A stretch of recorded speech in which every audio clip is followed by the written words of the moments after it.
yards in a time of 52.92, a new high school national record. Back to back to back to back state champions.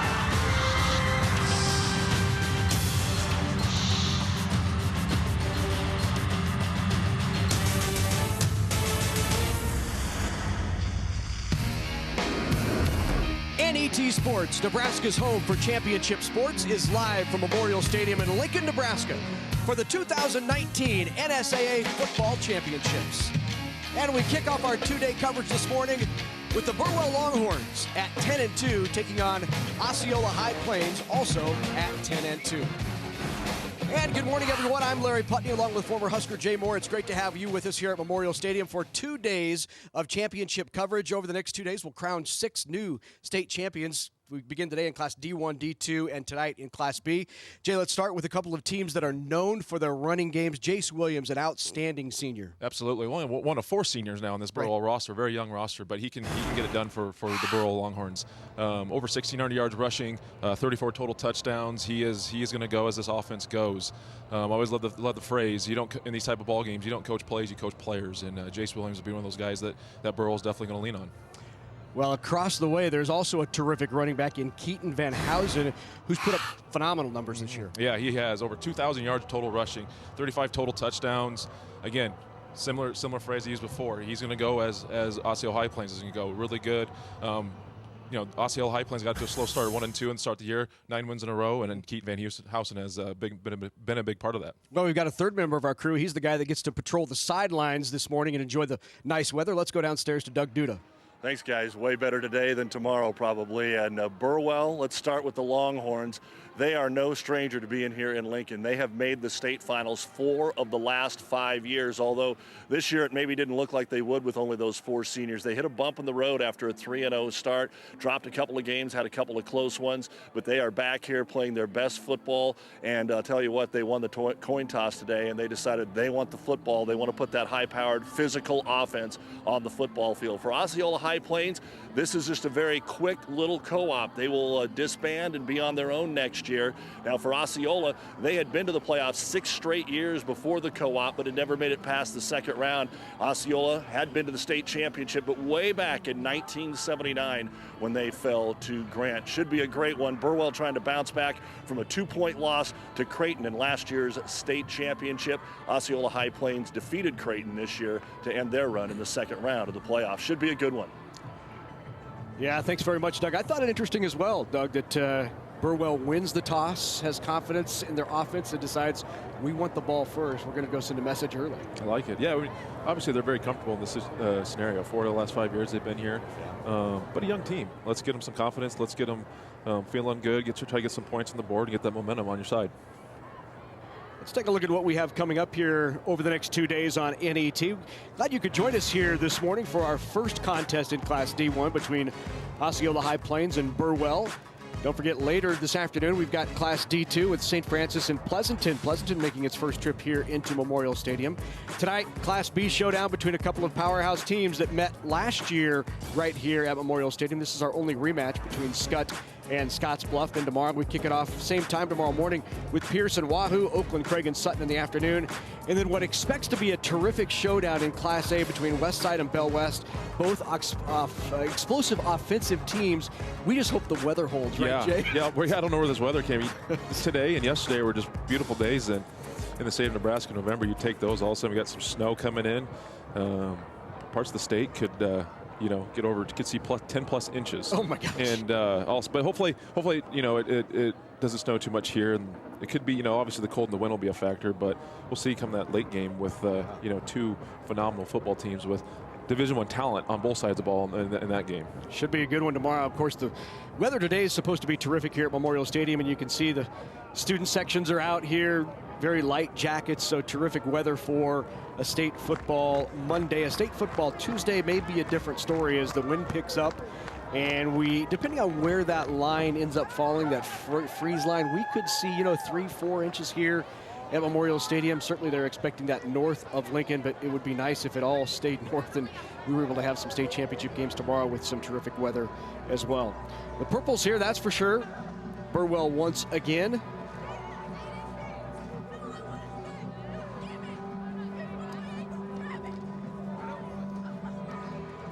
want to remind you, you can watch NET Sports anytime, anywhere. Download the free NET Nebraska app. You can watch college player profiles, some full-length episodes from Big Red Wrap-Up, live web streams, and so much more. Just search for NET Nebraska in the App Store or download it free at netnebraska.org/apps. Getting ready for introductions of both of these two championship teams here at Memorial Stadium as the intro music is playing on the Husker Vision screens.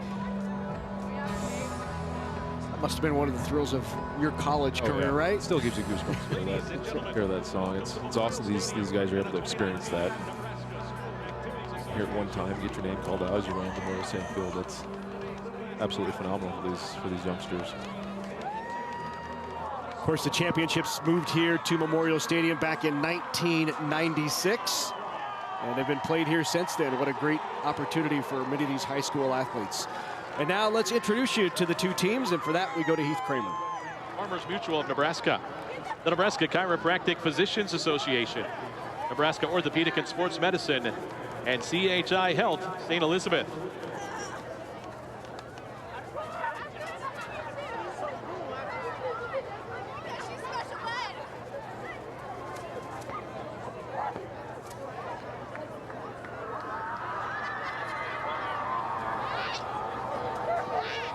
And now, for the introduction of the players and coaches. First, for the Burwell Longhorns. Number 1, Levi Bodie.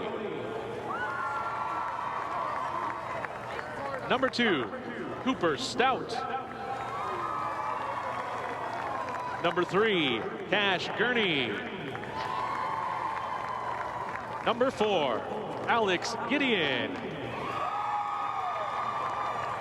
Number 5, Mason Block. Number 6, Eric Birch. Number 9, Dylan Kreidel. Number 10, Corey Daw. Number 11, Tyler Daw. Number 16, Caleb Bush. Number 20, Jace Williams. Number 30, Colton Daw. Number 66, Colby Dale. Number 68, Carter Mann. Number 75, Hunter Mayfield. And number 82, Jacob Bush. The head coach for the Longhorns is Luke Gideon. And now, the rest of the Burwell High School Longhorns, players and coaches. Longhorns back in it for the 4th time in 5 years here in this championship match. There is head coach Luke Gideon in his 19th year at Burwell, 130-59. Here's how they got here.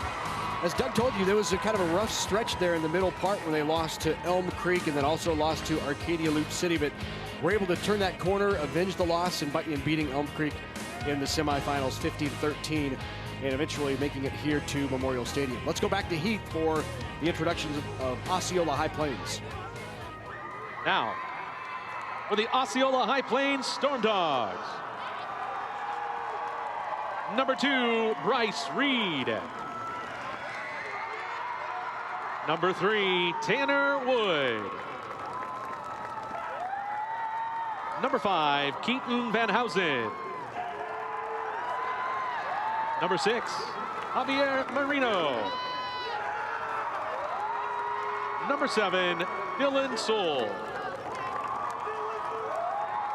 Number 8, Kyle Stirrup. Number 12, Carter Bodine. Number 21, Isaiah Zelansny.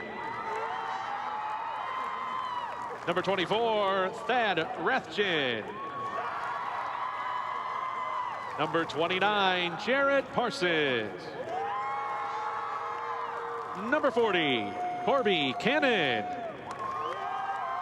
Number 44, Carson Watts. Number 47, Tanner Kropatch. Number 52, Kane Benson.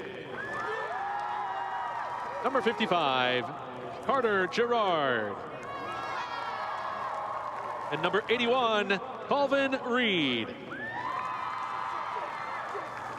The coaches for Osceola High Plains are Greg Wood and Bob Fuller. And now the rest of the Osceola High Plains Stormdogs, players and coaches. So there are the Osceola High Plains Stormdogs. They come in at 10-2 on the year as well. Let's take a look at their schedule. They had losses just 1 and 2 early on in the season after being beaten by Fullerton and Ravenna, but they turned the corner as well and have rolled in here to Memorial Stadium with that very special win over Cross County in the semifinal. Let's take a look at these two teams and where they come from. Burwell is about an hour, 40 minutes north of Kearney, right there in the heart of Nebraska near Lake Calmus. And Osceola High Plains, they're just about 20 minutes apart from each other, Cornville and Osceola, the combination. How did they get here? Osceola High Plains with the win over Cross County. We'll talk more about that. That was an exciting game. And now time for our national anthem. Let's go back to Heath. On behalf of the Nebraska School Activities Association and its member schools, welcome to the 2019 NSAA State Football Championship Finals. Ladies and gentlemen, at this time, please rise and remove your hats to honor America as the Omaha Central High School Octet, under the direction of Lynn Boma, sings our national anthem. Oh, say, can you see by the dawn's early light what so proudly we hailed at the twilight's last gleaming, whose broad stripes and bright stars through the perilous fight o'er the ramparts we watched were so gallantly streaming, and the rocket's red glare almost bursting in air gave proof through the night that our flag was still there. Oh, say does that star-spangled banner yet wave o'er the land of the free and the home of the brave?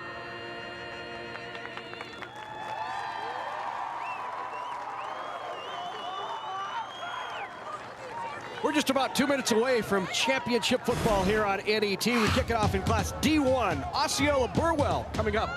State championship on the line from Memorial Stadium in Lincoln.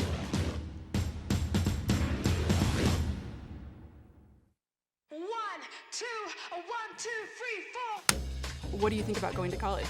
I'm kind of scared. I feel nervous a little bit. That's kind of a tough one. I'm not really sure yet. I'm excited for college. How are you going to pay for it? To be honest, I don't really know. That's actually a really good question. So what if you had a friend you could ask?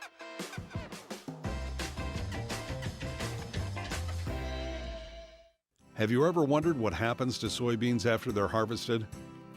Every year, soybean farmers invest a portion of their soybean revenue to fund research, marketing, and promotion, which is called the Nebraska Soybean Checkoff.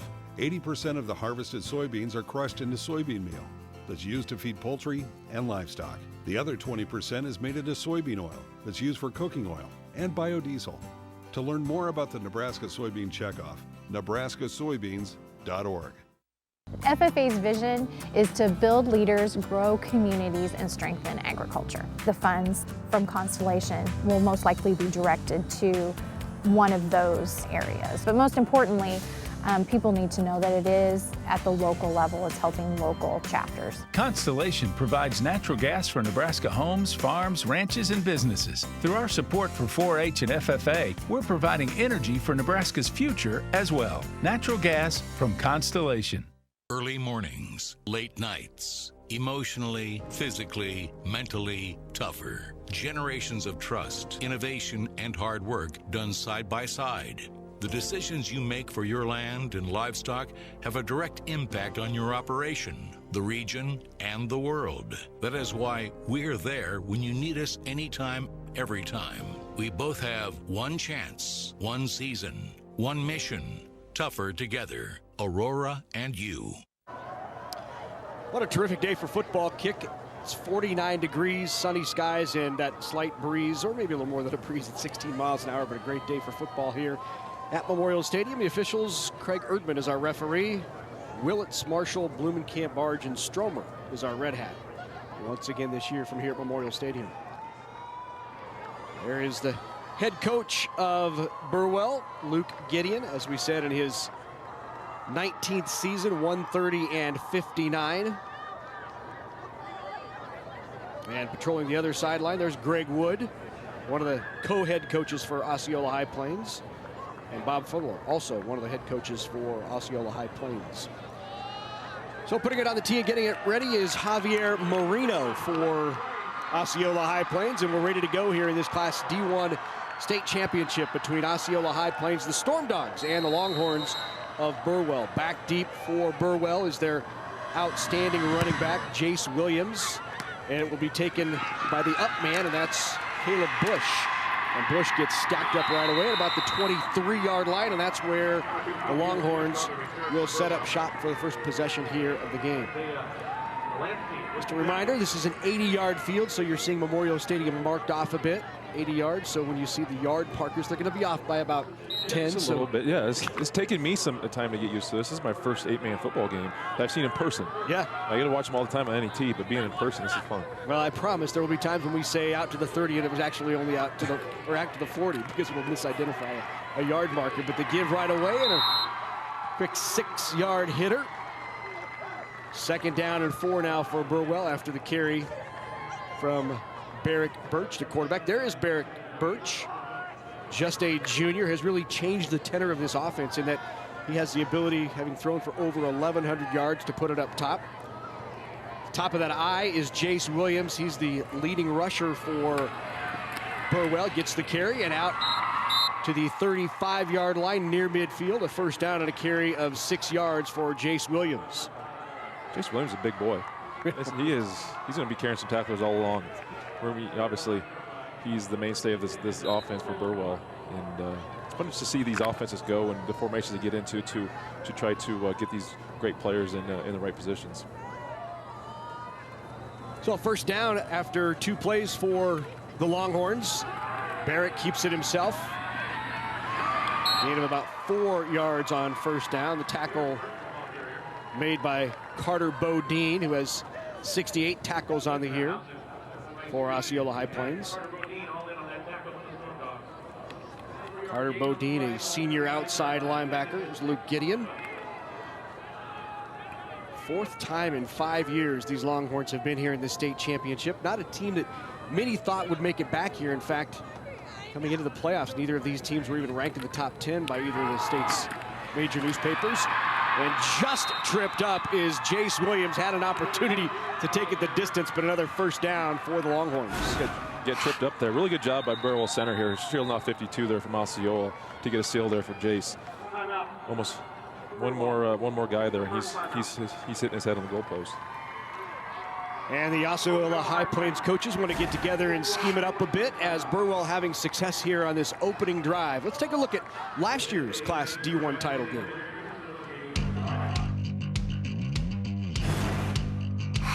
The Creighton Bulldogs faced the Burwell Longhorns with hopes of taking home the 2018 Class D1 state football title. Creighton started off strong in the first quarter, leading by 8. In the second quarter, an injury to the Bulldogs starting quarterback Braden Zimmer opened the door for his cousin Bryce Zimmer. Bryce rushed for 320 yards despite never playing quarterback in a high school football game. The competition stayed tough as the Longhorns' Jace Williams scored 3 touchdowns in the game to help Burwell take the lead 30-26. 2 drives later, Creighton took the lead and gave Burwell one more chance with the ball. Burwell would lose a fumble, helping Creighton secure the win and take home the championship trophy. There is Bob Fuller, the other head coach for Osceola High Plains. I showed you Greg Wood earlier, so Greg and Bob, the 2 co-head coaches, didn't like what they saw early on. Success for Burwell running the ball, so called a timeout to re-scheme here. See what they do on first down. Give inside. Nice pinch off the edge, and the tackle is made by Kyle Sterup. Sterup leads this team with 131 tackles on the year. Really good job by Sterup, keeping his eyes disciplined, get a little mixed direction in that backfield with the fly motion, and then obviously coming underneath, and he played his keys to almost perfection there. So most teams run away from Kyle Sterup. He's a wrestler. 2 fumble recoveries, 2 sacks, 130 tackles on the year. Here's Jace Williams again. Williams has room, and Williams will trot in for the touchdown for Burwell. 29-yard touchdown run for Jace Williams.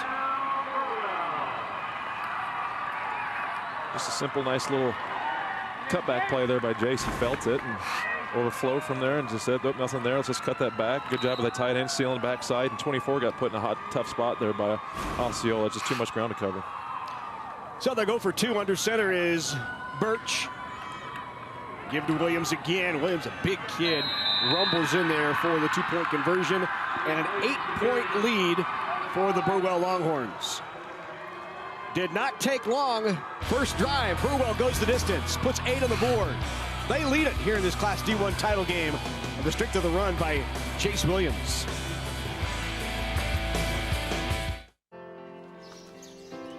Not just on the good days. Not just on the challenging ones.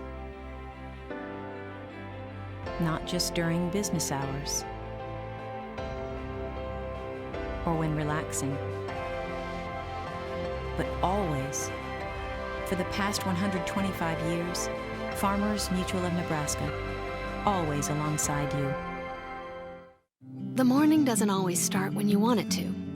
It starts when it has to. And day or night, we're up when you are. Through the good times, through the tough times, for the necessary and the unexpected. Even when you don't need us at all, we're just a light switch away. And when it's finally time to call it a night, we keep the lights on, ready to do it all over again.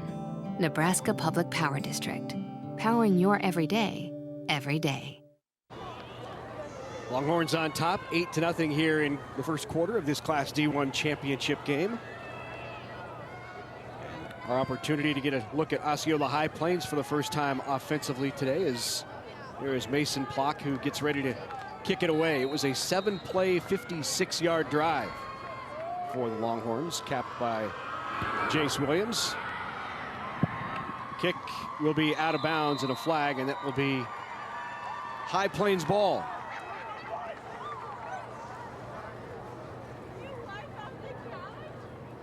Well, they said they wanted the opening drive. They won the toss. Kickoff out of bounds. Osceola High Plains has elected to add 5 yards and re-kick. And here's a look at our impact players on offense or defense for Osceola High Plains, and offense, other way around. Offense for Osceola High Plains, defense for Burwell. As they're going to have them re-kick it.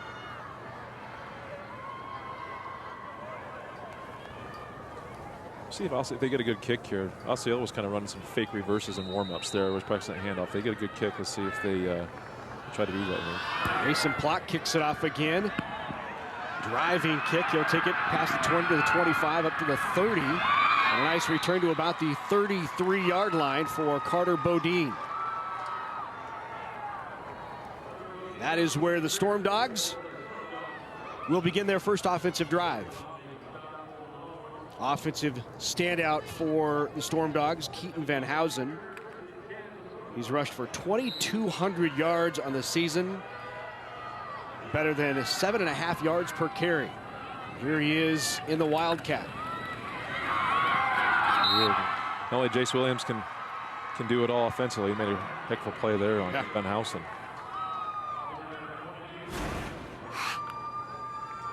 Just comes through there, beats a block, good job. Uses his hands there to get off the block. That's technique football there by Williams. Gain of 3 there for Van Housen. Now back under center is Dylan Soul, the quarterback. In the eye. The toss to Van Housen, has some room. Van Housen past midfield and into Longhorn territory, and a nice gain of about 8 on the play. Van Housen, tough guy. Over 285 yards or 285 carries, 2,200 total yards. Good job there by Osceola High Plains, getting him a seal. Good job by Van Housen, finishing off the run for a couple extra yards to get the first down. That's again to Van Housen. Nice job there by the Longhorns. I'll tell you what, it's a breath of fresh air to see the QB leading up on the toss. Right. You don't see that too much anymore right. in football. You get the toss, the QB leads right up in the hole.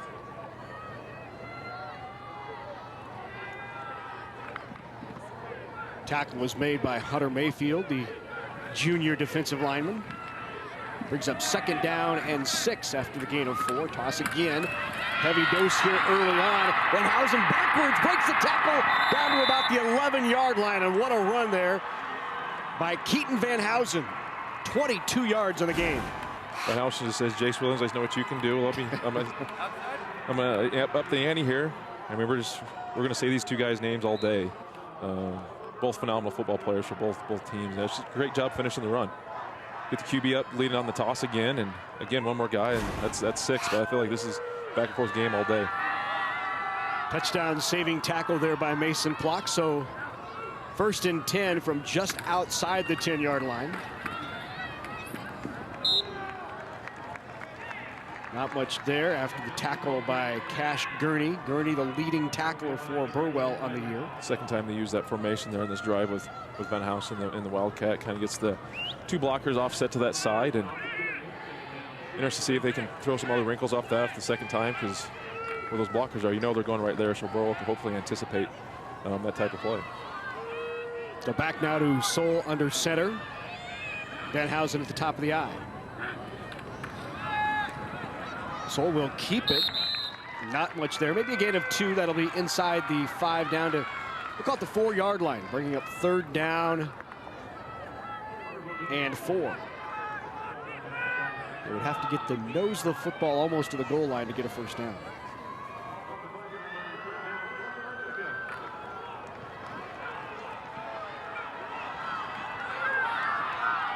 Carter Bodine now under center for Osceola High Plains. Bodine with the toss. Has a lane. Touchdown, Van Housen.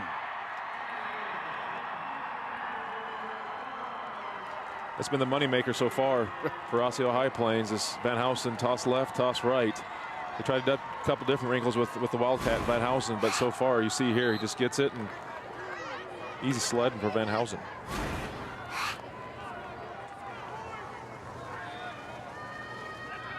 So they will go for 2 as well. Bodine with the toss, leans forward and is not going to get there. The Burwell defense stands tall on the tackle by Cash Gurney, along with Jace Williams. They go to one more time on the toss play. QB leading up, and good job there by Burwell, bowing up strong and keeping them out there for 2 points. So both teams on their opening drive take it the distance and put a touchdown on the board. Burwell capitalizes on the 2-point conversion, and they lead it 8-6 here early in quarter number 1. Pleased that you could join us from here at Memorial Stadium along with Jay Moore. I'm Larry Putney. Good to have you with us. Great time for you to connect with us on Facebook and Twitter. You can add a comment or catch up on the latest Nebraska sports information. Be sure to like NAT Sports and Big Red Wrap-Up and join in our conversation. Check out highlights from the games throughout the day across all of our social media platforms and profiles.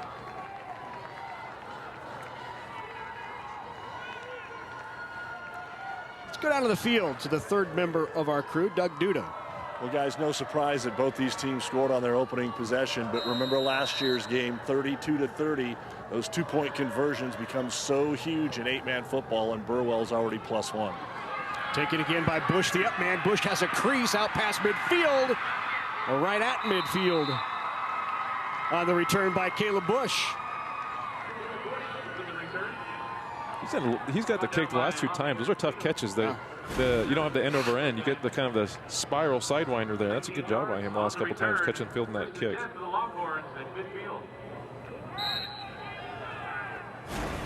That had the movement of a Nebraska volleyball serve, right? Right. Kind of floated and moved, and it's not an easy one to gather in. Second possession here for the Longhorns. Barrick Birch back under center.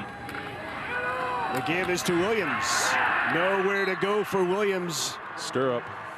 And there is Stirrup in the backfield.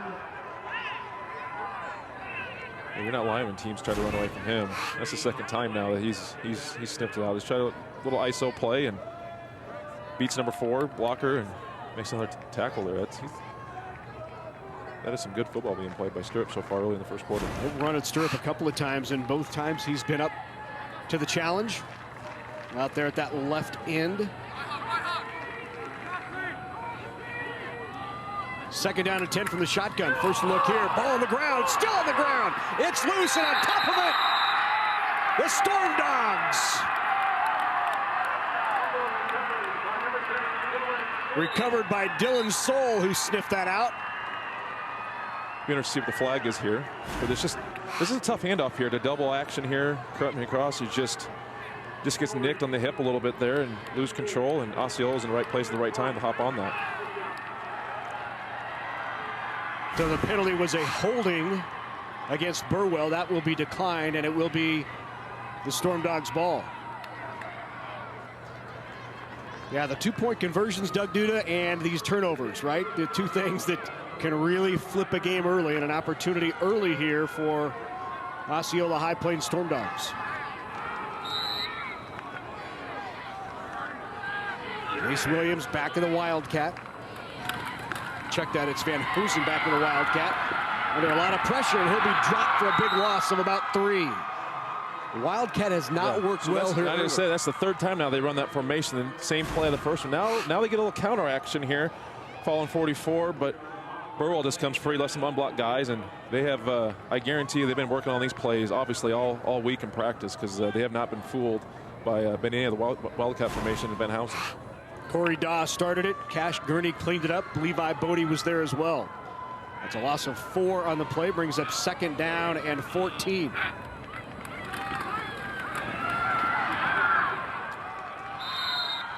Gain of about 5 for Van Housen on 2nd down, and he's slow to get to his feet. Wildcat has been working, so let's go back to the toss. That's what's been working so far for Osceola High Plains. Get a really good block here on the left at 75 here. Really good by the fullback cleaning that up. But again, good job by Burwell, Jace Williams and crew coming in there to gain tackle, get Van Housen down.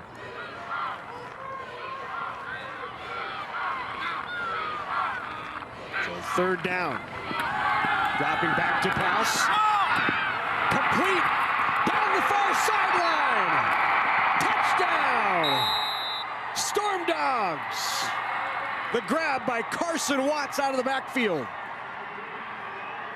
Nice little play design here by Osceola. First pass play of the game. Little play action. Get a little 7 route here. Little flag corner route. Get a crosser coming across underneath. Great block coming back on the 24 to seal him. Just tightrope in there.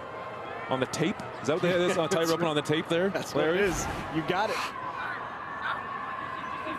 And now for the 2-point conversion. Blockers in front, tries to get the corner, and he'll be pulled down and stopped. Burwell has been big on both of the 2-point tries for the Stormdogs. And there is Carson Watts, the 5'9" junior. That's his 6th reception of the year. 33 yards, his longest reception of the year as well. And he was in the tight end. Here's a look at the extra point. This snap was off, a little bad timing. Run plays so much are based on the timing. Good job by Burwell there, number 10. Not close to getting the horse collar.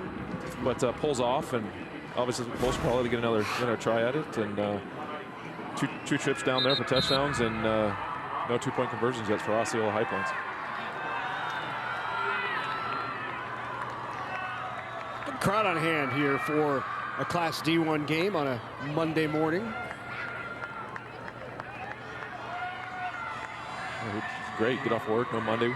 Right. Watch some football, come to Lincoln, get a good day. The holiday week, you can make it a long week. Absolutely. You know? Might as well take Tuesday and Wednesday off too. There it is again. There's that kick right there. Michigan. This time, not nearly as much room as he's drugged down at about the 11-yard line.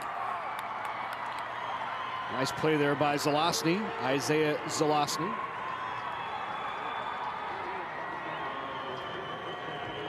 I wonder if he's trying to do that, because that's the third time in a row he's had that same kick right to him. That time it obviously hit short of him, and he had a hard time fielding it. And got it pinned back.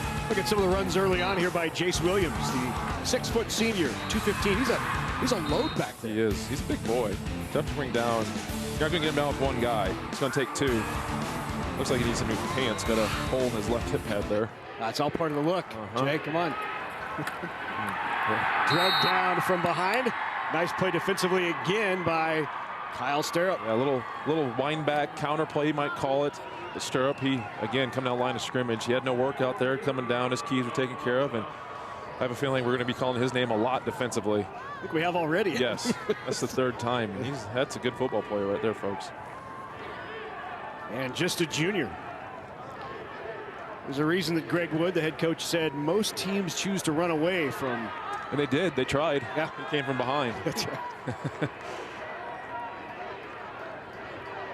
Williams again gets the handoff.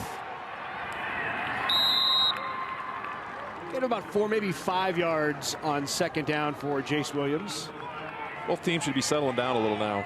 Trying to get their, you got to imagine they're both obviously pretty nervous here. And good job by Stirrup. He sheds the block. Almost gets in there for some work, but overall, Osceola's kind of settle in here on defense. Tackle made there by Carter Bodine. So a 3rd down and 7 for Burwell. Back to throw, the screen. Tries to slip the tackle. And a nice play out of the flat by Thad Rathjen. He sniffs out the screen, and it'll be 4th down. Really good job. Talking about playing your keys, playing with good vision. He feels it, he sees it. He kind of didn't take the bait. He stayed back, and really good play by Osceola High Plains. And Burwell's first pass of the game. They're unsuccessful. Now they got a kick, and Van House is back deep.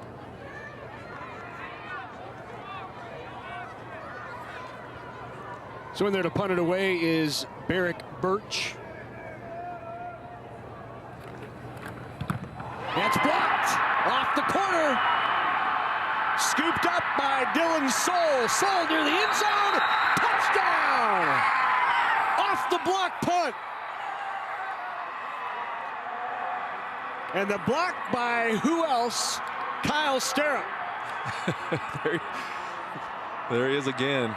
So in these big games, and in high school football in general, where you just don't have a ton time to spend on special teams. But look at this, he just comes in there. Operation time wasn't as quick as you'd like it to be.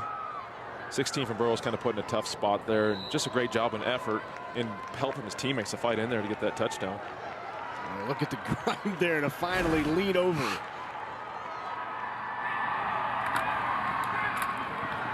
They go wide this time, and with success.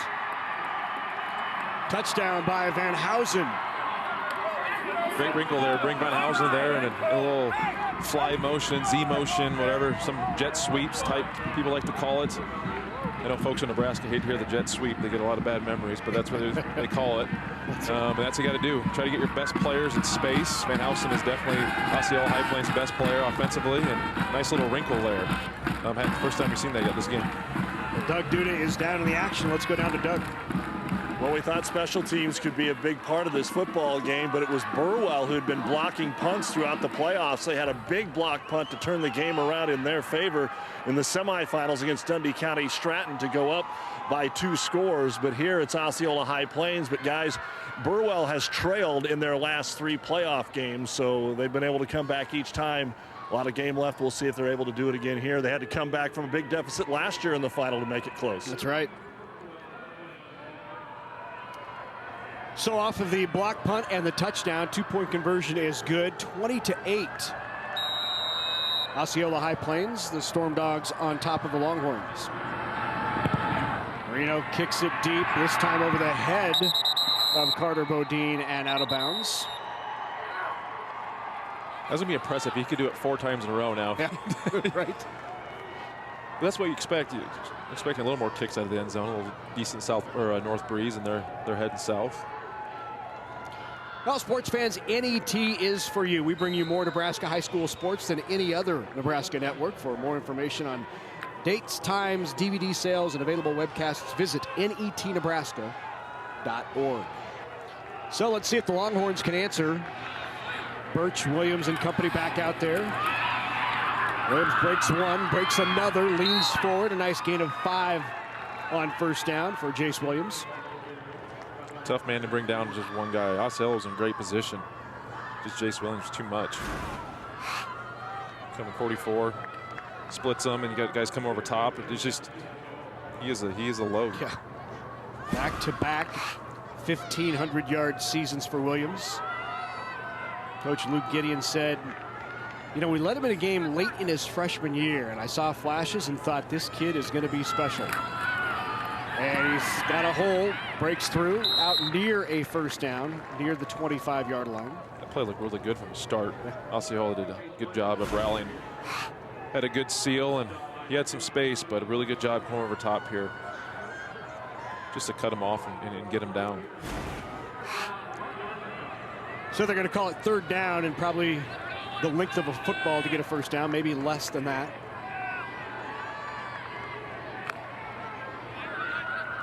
The ball is just shy of the 25, and they need the 25 for a first down.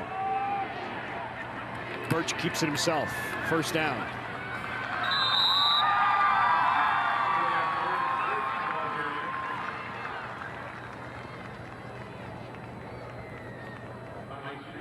So Barrick Birch picks up 3 yards, enough for a first down to keep the drive alive for Burwell.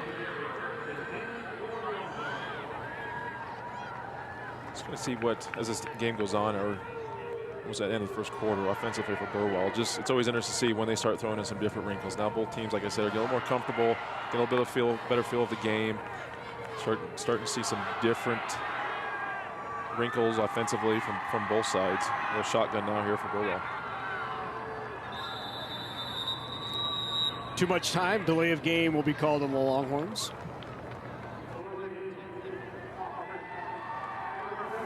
Still first down. We'll back them up 5. In both of these offense, getting behind the down and distance, not something you want to do. No, guys, no. I don't care how high-powered offense you are. Yeah. There's not too many plays. You can call on well, first 15 is different, but especially getting 2nd and long, 3rd and long. Hopefully you can get those yards back and get you 2nd and manageable.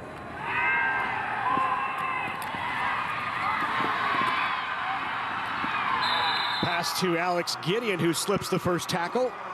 Gain of 9 yards on 2nd down. Will bring up on first down. It'll bring up 2nd and about 6. Good job, little out route here. Just getting those yards back. Get yourself back in the game. Now it's only 2nd and 5, and really good play call by Burwell to get you back on back on the page offensively and back in the flow. Good grab by Gideon.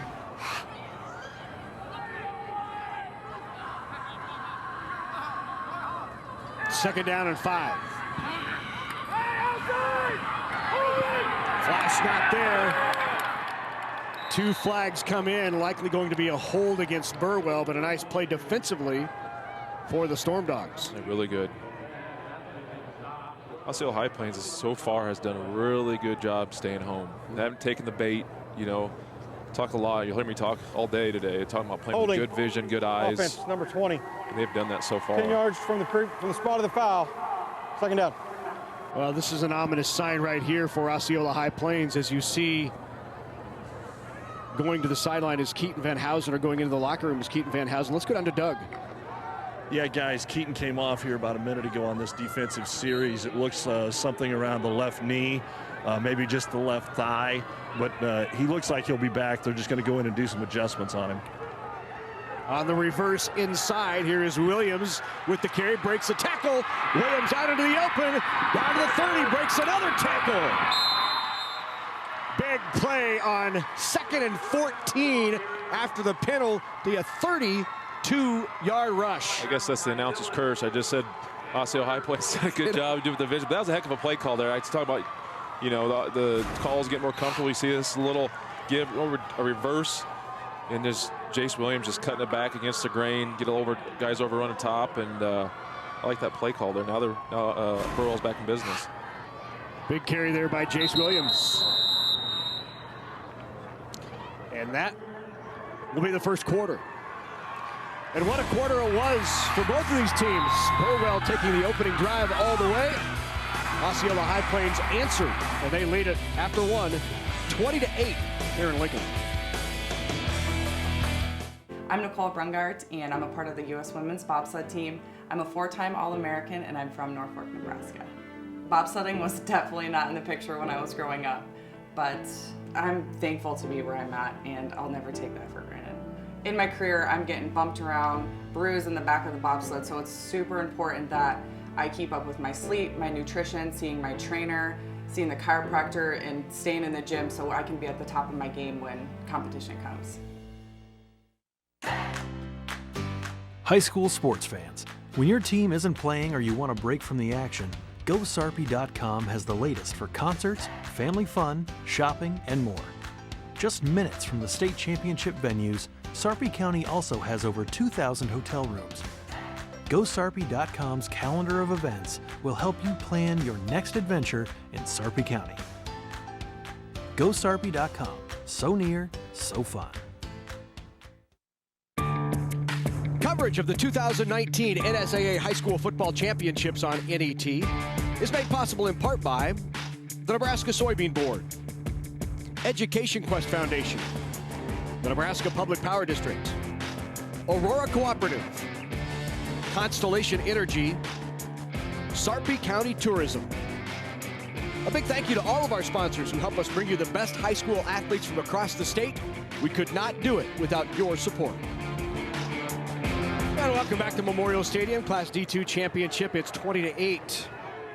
Osceola High Plains as we begin quarter number 2, along with former Husker Jay Moore. I'm Larry Putney. Good to have you with us here in this D1 state championship. Here's Williams again.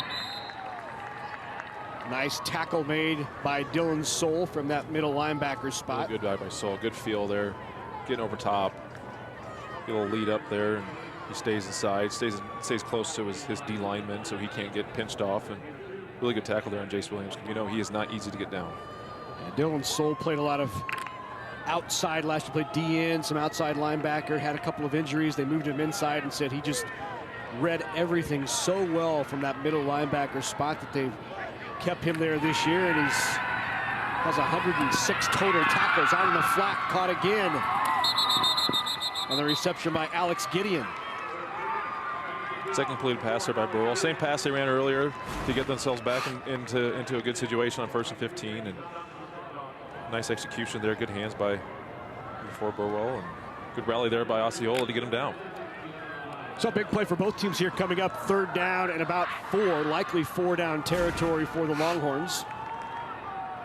They stack the I with Daw in front of Williams. Daw, the lead blocker for Williams. They pile him up right at the line of scrimmage.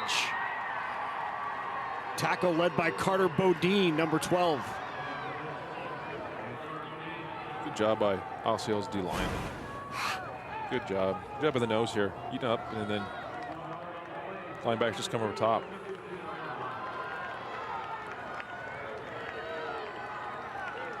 Carson Watts also in there on the tackle. That'll bring up 4th down. So 4th and 2 here for Burwell.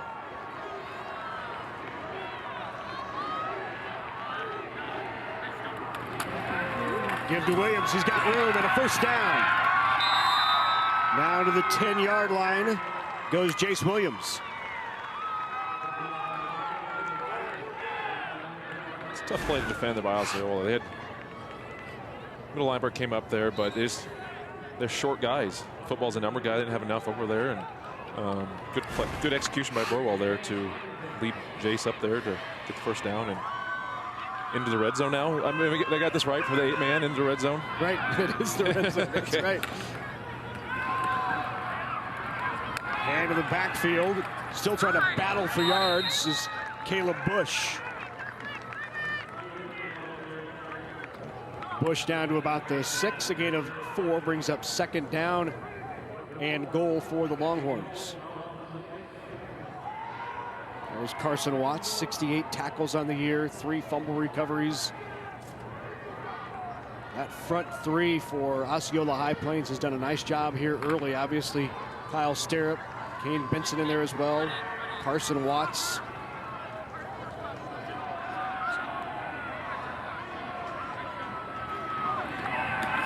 A keep by Barrick. And Barrick Birch is stopped for no gain. Tackle led by the left corner, Bryce Reed. Yeah, good job. D lineman getting some action there. I think the big fella took the offensive lineman with the ride there on that play to get the QB on that keep. That was a really good job.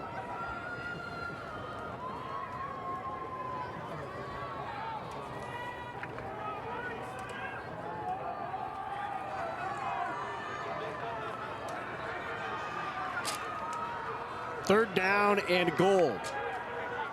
Birch in the shotgun, rolls to his right. Under some pressure, has room, has wide open field. Touchdown, Birch.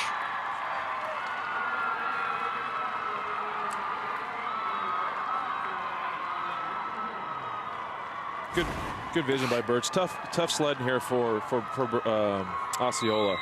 You guys, a bunch of guys in man coverage, and you get guys kind of over pursue, a little aggressive, but a lot of the DBs and the safeties, their backs returned. You get Stirrup sealed off there, and 6 points for Burwell. So a 2-point try to pull back to within 4, not there. So 2014, High Plains holds on to the 6-point lead. And there's Barrick Birch. His 18th touchdown of the year. 4th rushing, make it 22nd touchdown, 4th rushing on the 11-play, 65-yard drive for the Longhorns. Well, now it's time for NSAA Championship Trivia. If you're the first person to email us the correct answer to sports@netnebraska.org, you can win an NET Sports Championship shirt, size extra large.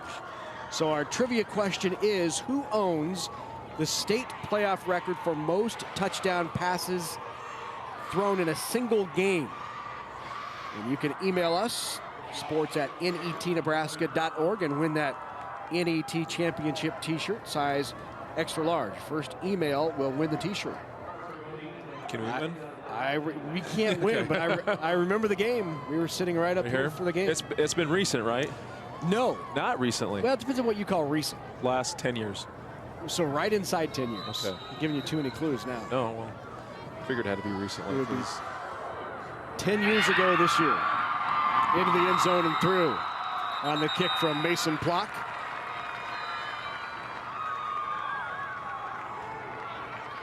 This kid was a pretty good golfer, too. Like a really good golfer. Really? Yeah. All right, that's it for the clues. Okay. How's that? Now I'm really got me thinking. I had to figure it was more recently just because.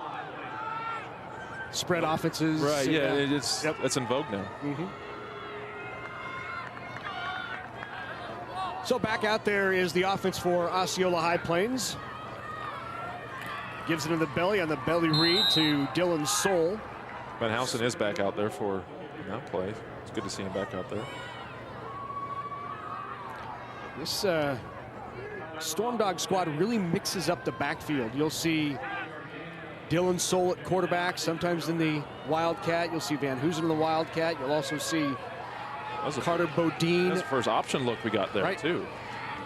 And here's Bodine back under center again. And another option look and the give. And look out. He's got some room. He could go.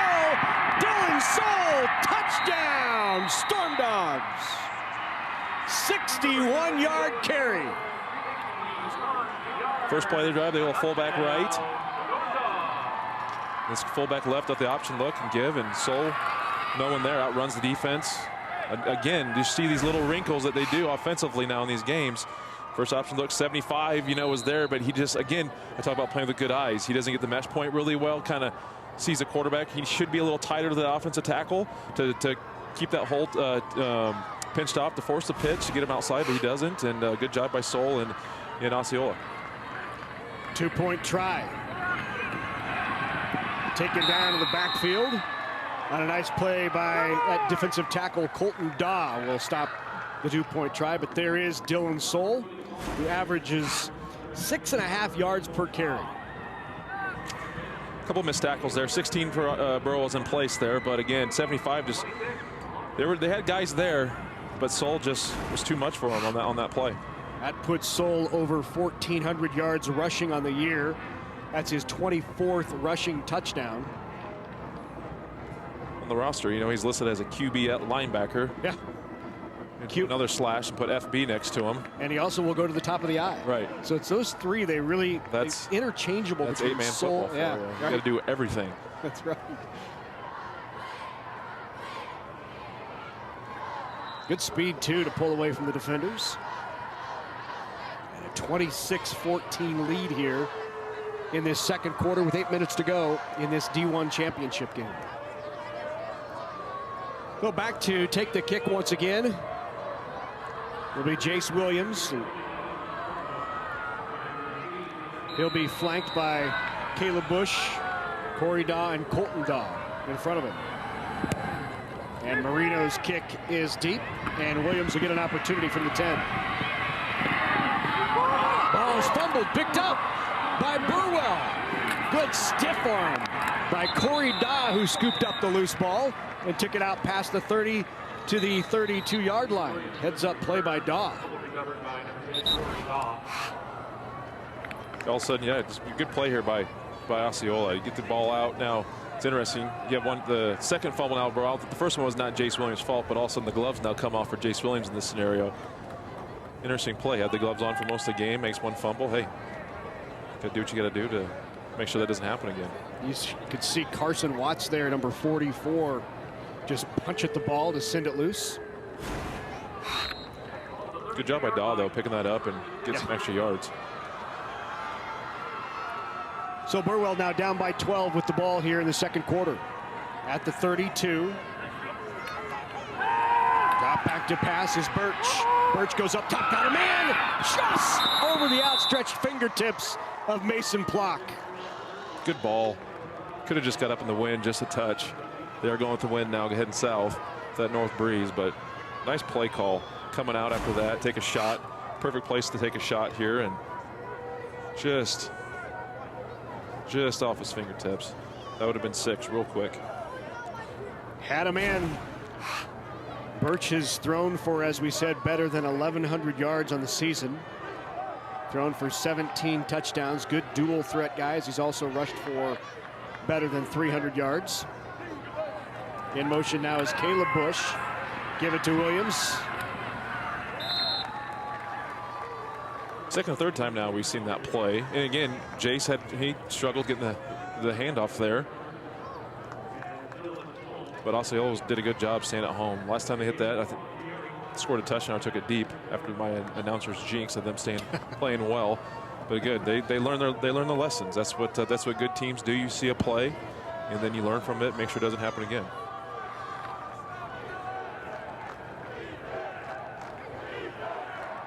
Third down and 6 for Burwell. Birch back to throw again. Under pressure. Birch loses the football. Recovered by High Plains Stormdogs. We got to talk about Stirrup again. Yes, we do. Comes off the edge, that left edge. Osceola, they only had 2 guys out in the route. Osceola did a really good job covering them up. They kind of tried to run a little pick route up top here, but Osceola does a great job and just buys enough time for Stirrup to get there, gets the ball out, as all good defensive players do and are taught. You got to swipe at that football when you can. And again, Osceola is there to step on one of those and take advantage of a Burwell fumble. Stirrup knocks it loose, and Carson Watts is there on the recovery. His 4th fumble recovery for Carson Watts on the year.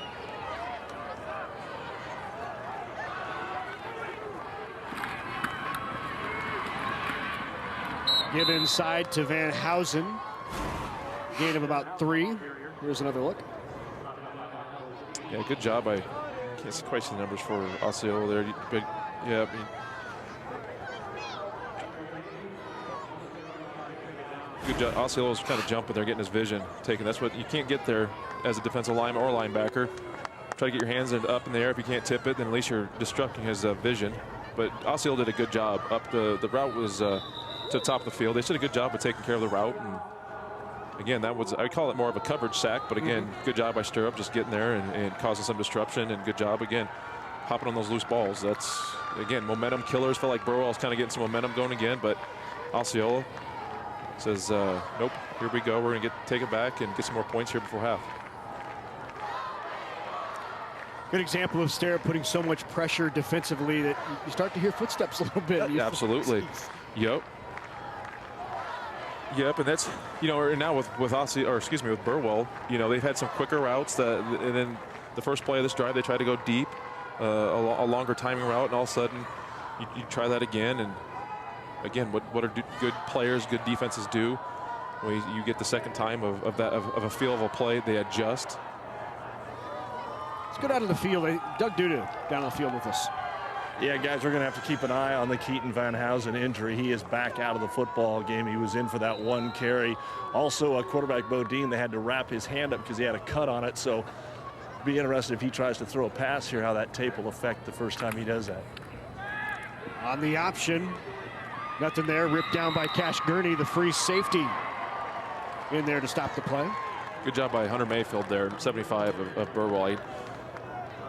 And the last time they ran that the option play to his side, I just spoke about he didn't, you know, did a bad job reading the mesh, but there again, he did a good job. Defense, number 3. 15-yard penalty from the end of the run. First down. Well, Gurney was there, but got a piece of the mask on the tackle. Just coming, yep. Interesting. Yeah. It looked like more on the neck. But I do know if you do grab any part of the helmet, I believe, and it constitutes as a face mask, but I can see what the officials see. So costly penalty there. 15 yards and a first down. On the sweep again.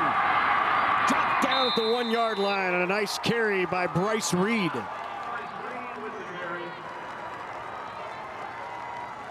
Get the fly motion look again. Felt like if he cut it up now inside of Stirrup's block, he could have scored, but again, good job. Nice little play call there by Osceola as they hustle up to the line.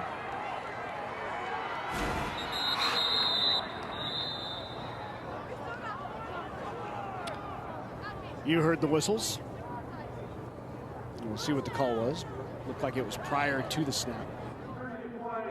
Well, the runner ruled down short of the line to gain is under review.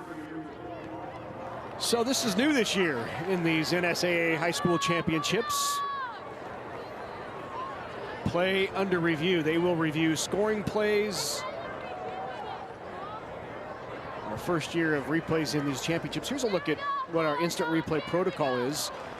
Now, the reviewer who is upstairs operates with the assumption that the ruling on the field is correct, but only if he sees indisputable video evidence will it be overturned.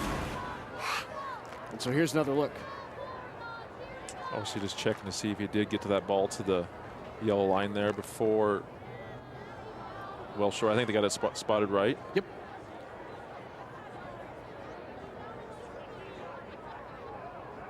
So obviously this was called down from upstairs. Thought maybe left knee was. He'd have got there, but he was clearly down. Good, looks like a good spot.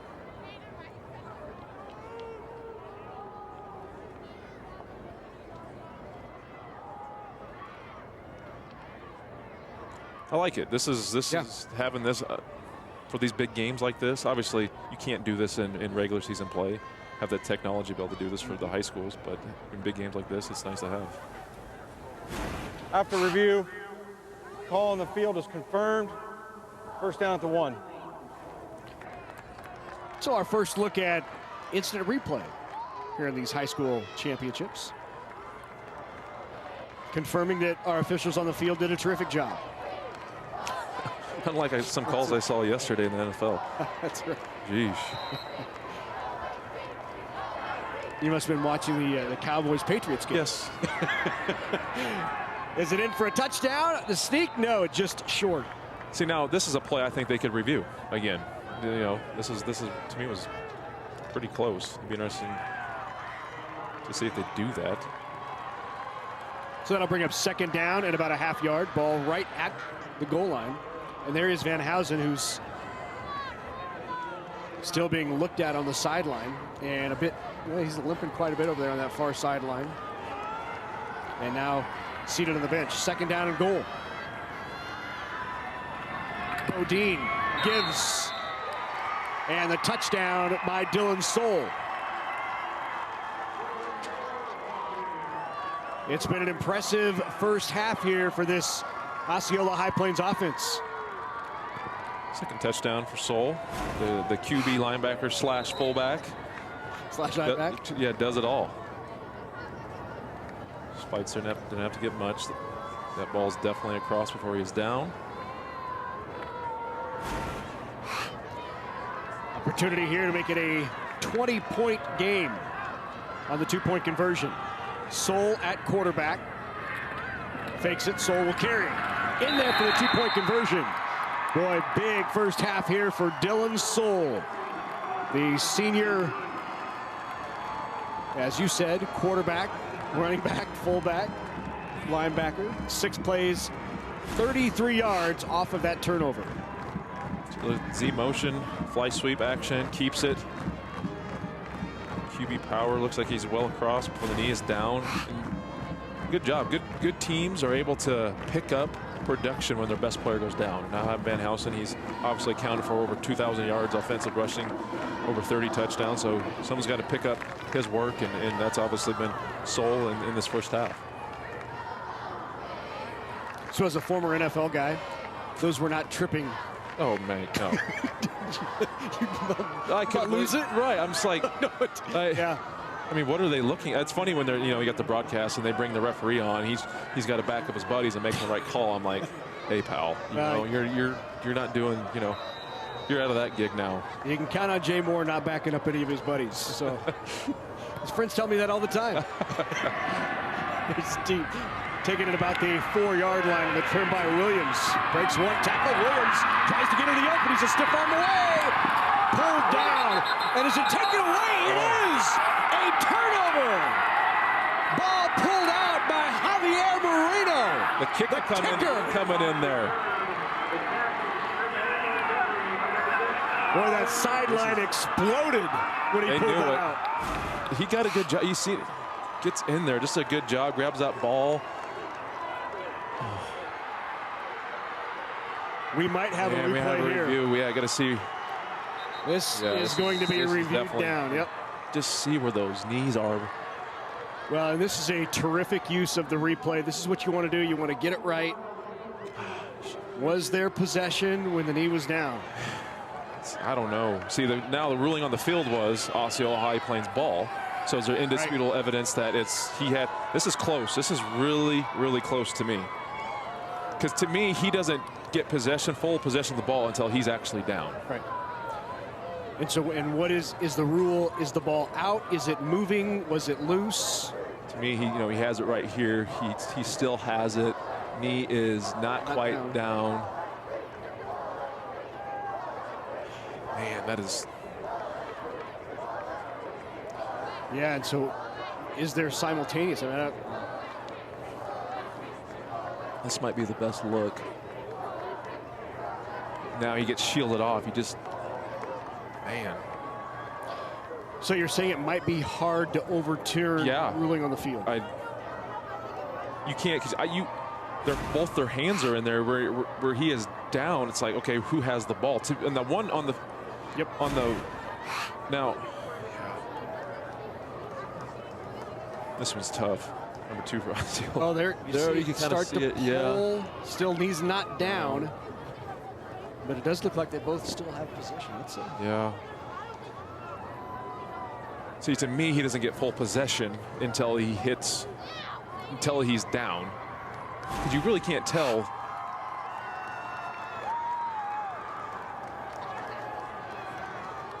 Because Osceola doesn't have full possession until he's actually been down, rolls over him. Right.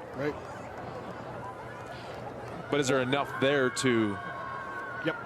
Either way, what a play by Javier Moreno, huh? Because it looked like he was a stiff arm of the kicker away from going the distance.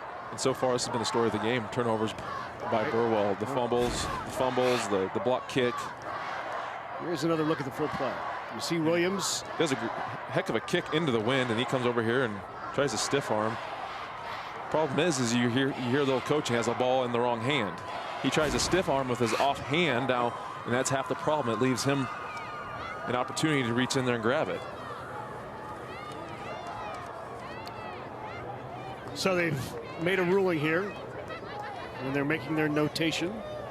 And we now get to hear from the officials. After review, the ruling on the field of the fumble is confirmed.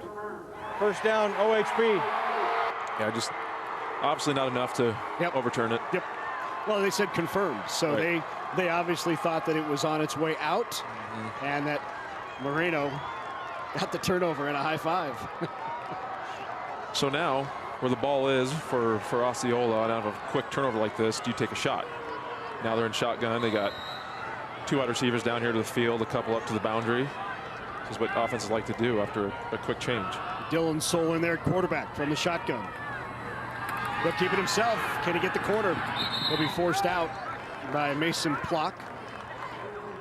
Set the edge well there for Dylan Soul.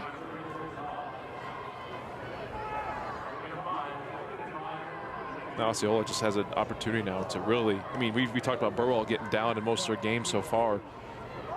You know, one is too much, to fight back. Now, obviously, these kids have been through a lot and can come back, but all of a sudden you go up, 40 to 14, 42-14 going into halftime. Now that's a lot to come back from.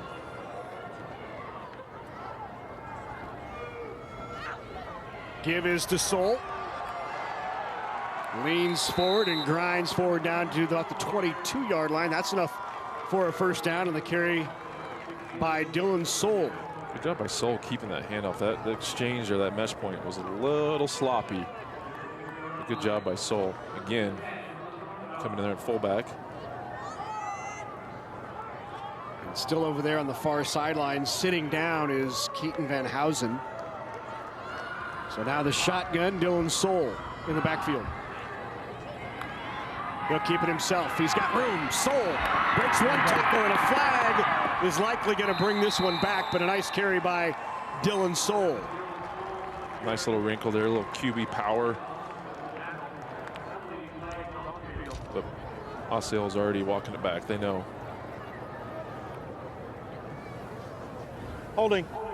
Offense, number 55. 10-yard penalty from the spot of the foul. Replay first down. Yeah, nice little wrinkle. We got stirrup kind of pulling in here. Good job sealing it there. Just gets enough of them on the, just enough to cause a flag. It probably didn't even need to do it, to be honest. Right. He had enough. Just shove him more upfield. So the 10-yard penalty brings up 1st and 20 now for OHP.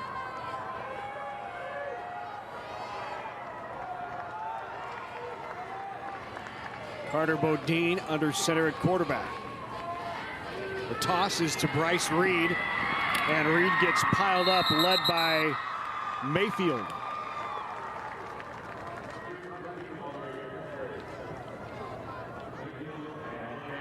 It's kind of by committee now for Osceola. Right.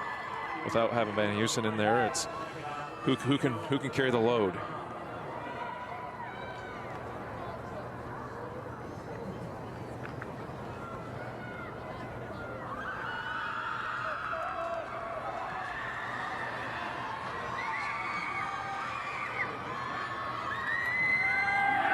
Back to throw. Rolling to his right. Under pressure. Taken down. It's going to bring up 3rd and long. And once again, Mayfield in there along with Levi Bodie, but Mayfield with the play. Yeah, good job by Mayfield coming on the backside. And Burwell did a good job. They tried to get Soul here out of the backfield. You know, he ran the fullback out of here. He had him early, just probably couldn't see him. But Mayfield comes from the backside. And good job by Bodie from Burwell there, forcing him to slow up. And good job of Mayfield cleaning it up.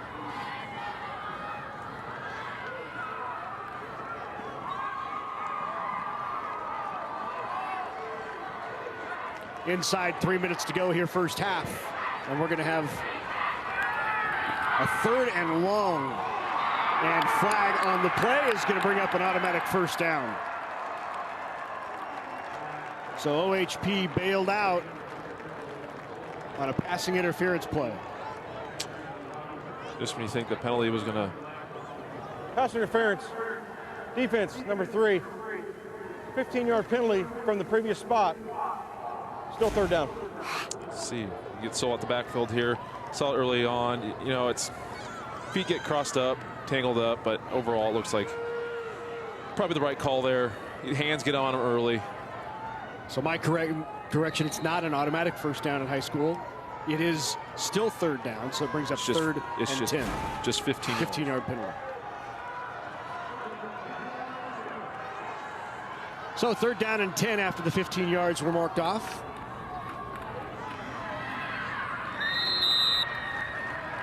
Strong carry once again by Dylan Soul. A gain of 5 will bring up 4th down and at least manageable here, 4th and 5. Just going back to Well again with Soul out of the fullback of the option look. Kind of stuck with his I formation most of this drive and try to get Soul out of the backfield, and he's the guy they're leaning on right now without Van Heusen in the game. We're gonna let time tick down here and roll some more of that clock off before taking a timeout to talk about this 4th down play upcoming for OHP.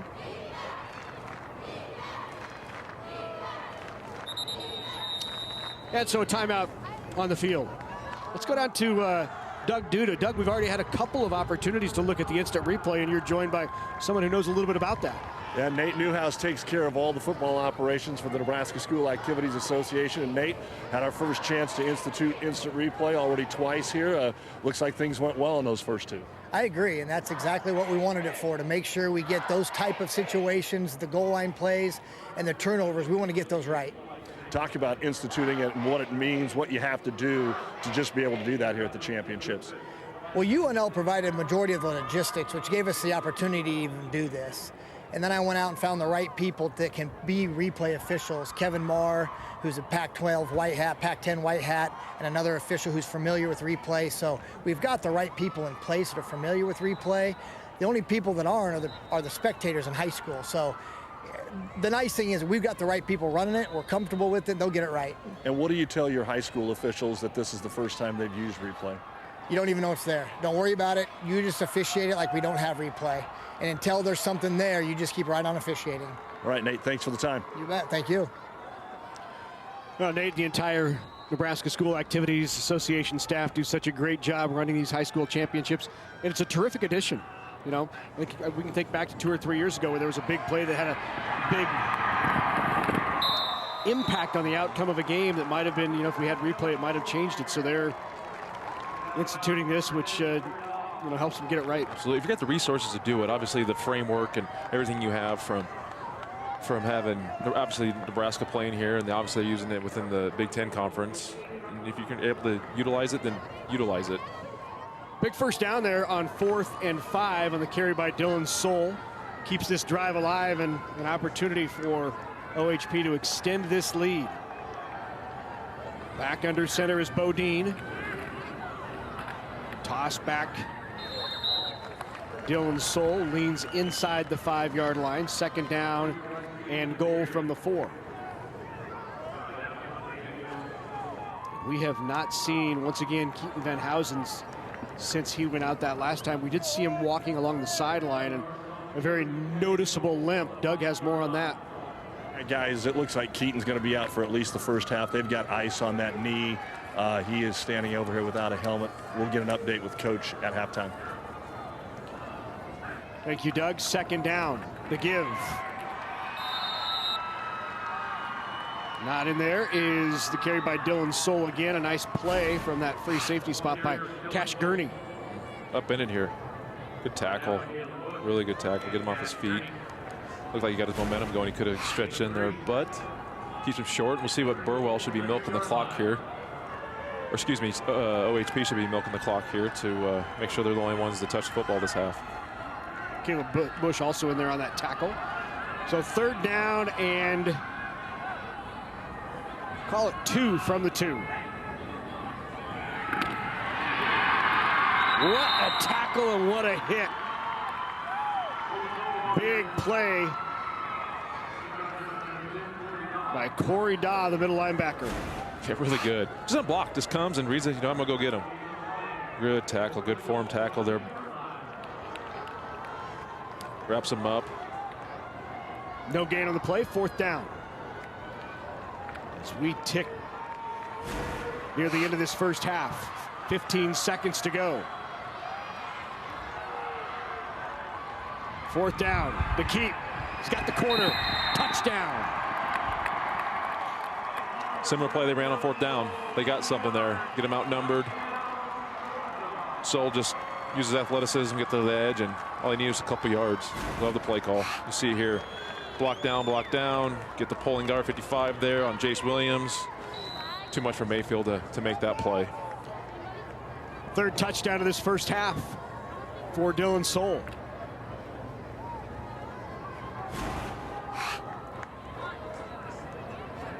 Two-point try upcoming with just 7 seconds left here in this first half. Right, running again. Not going to go anywhere, says Mr. Mayfield. Hunter Mayfield stops the 2-point conversion. But off of the turnover, it was an 11-play, 37-yard drive that led to another touchdown, and now a 40-14 lead for OHP. And it's crazy the momentum has just been on. You know, Burwell got off to that good start. They take the kick. They score a first drive. OHP comes back, responds, and Burwell just, they kind of got some opportunities, but again, you get the block punt, you get the fumbles, you get also the missed handoffs, you know, the great play by the kicker, OHP on the kickoff. And the biggest thing is OHP's capitalized on that. They've given, you know, a lot of times you might not be able to capitalize. You keep Burwell in it, but they have capitalized, and they put Burwell in obviously a tough spot. You know, it was 7 seconds here left in the first half. 3 turnovers for the Longhorns here in this first half, including that blocked field goal, and it has put Osceola High Plains in control. A little pooch kick with just 7 to go, taken by Caleb Bush, and Bush will be dropped right at the 30. And 2 seconds to go here in this first half.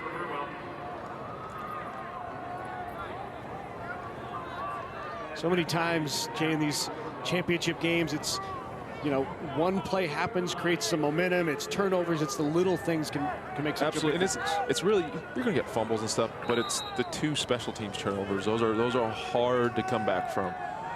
You know, those are stealing points, stealing possessions. Those are tough.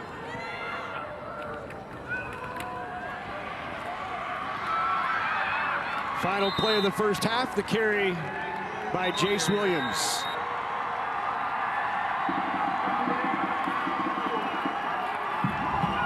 Our score here at half, 40-14, and every time OHP has touched the ball, they have scored a touchdown in this first half. I'll remind you, coming up at halftime, we're going to talk NSAA cross-country championships, also girls golf. We'll take a look at first half highlights and statistics. Let's go down to the field with Doug Duda. All right, we're with Osceola High Plains head football coach Greg Wood. Coach, you couldn't ask for much more than that in the first half. We challenged special teams. We knew that would be a big part of it, and they came out big all day. We just got to tighten some things down on the defensive side. We're having to make the tackles with one guy too many times, and we need to get more guys to the ball. Offensively, I'm proud of what we're doing right now. Keaton Van Housen got a little thigh bruise. Hopefully he can come back out, but other kids are just stepping up and getting the job done. You expect Keaton might be able to come back then? We're going to go in, we're going to find out. I know he was pretty tight on him, looked pretty sore. And how big was that score right there before halftime? Plus, you're going to get the ball to start the third quarter. Oh, it's huge. It's huge. It's momentum, so we'll play the next half and see how it goes. All right, Coach, good luck. Thank you. All right, thanks very much, Doug. It has been a dominant first half of play for OHP. Every time they've touched the ball, this has been the result. 3 of them coming from Dylan Soul. The money that comes from Constellation goes directly back into our county 4-H program. So they're directly impacting young people and the development of young people, whether that's leadership development, citizenship development, or helping them develop life skills. Constellation provides natural gas for Nebraska homes, farms, ranches, and businesses. Through our support for 4-H and FFA, we're providing energy for Nebraska's future as well. Natural gas from Constellation. Dvorak Brothers Ranch's Red Angus understands that agriculture is the backbone of our state's proud educational and activities heritage. For 140 years, we've grown with Nebraska. We look forward to continuing the evolution of the beef industry and recognizing the rich past from which our state's educational programs have benefited. For information on our upcoming Red Angus bull sale or our family's history, DvorakBrothersRanches.com. Nebraska's rich history of high school sports is alive at the Nebraska High School Sports Hall of Fame. Interactive exhibits bring the action to life.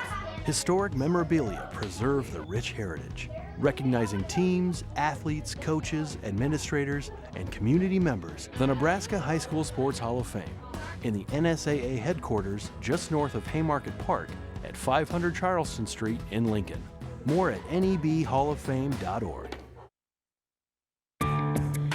Coverage of the 2019 NSAA High School Football Championships on NET is made possible in part by the Nebraska Soybean Board, Education Quest Foundation, the Nebraska Public Power District, Aurora Cooperative, Constellation Energy, Sarpy County Tourism. A big thank you to all of our sponsors who help us bring you the best high school athletes from across the state. We could not do it without your support. Welcome back to Memorial Stadium. At halftime, Osceola High Plains on top of Burwell 40-14. Pleased to be joined by Assistant Director of the Nebraska School Activities Association, John Dolliver. John, one of your responsibilities is girls golf, and you've completed your championship season. How did it go? It went really well. The weather was cooperative this year, unlike last year, so we were able to get 36 holes in, and things went really well for the girls golf championships. So walk me through Class A, B, C, different locations. Let's start with Class A. So Class A, we play at the Norfolk Country Club. Class B, we're in Columbus, and we were originally scheduled to be at Quail Run, and due to the flooding that happened at Quail Run, we were moved to the Elks Country Club, and so we were very thankful for them to step up and help out in Columbus. And then Class C, we're in North Platte, and we were at Lake Maloney this year. Talk about what it takes to run a successful NSAA event like these golf championships. Yeah, so golf takes a lot of volunteers. We have a scoring monitor that goes out with every group. In one class we might have 25 groups that go out, so it takes a lot of volunteer work. I would like to mention our partnership with the Nebraska Golf Association. Their help in what we do, they provide rules officials for us and basically provide the scoring software that we use to score the event itself. So it takes a lot of people to run a golf championship, and we're in 3 great communities for girls, and they really do enjoy it. And just watching some of the swings here, it's amazing the quality of player, the quality of golf continues to improve here in the state. Yeah, we've got some really good young golfers in the state of Nebraska right now. Our youth programs have produced some quality golf, and we're reaping the benefits of that at the high school level. So if golf isn't enough, they also give you the responsibility of helping with the cross-country state championship. So tell me about that.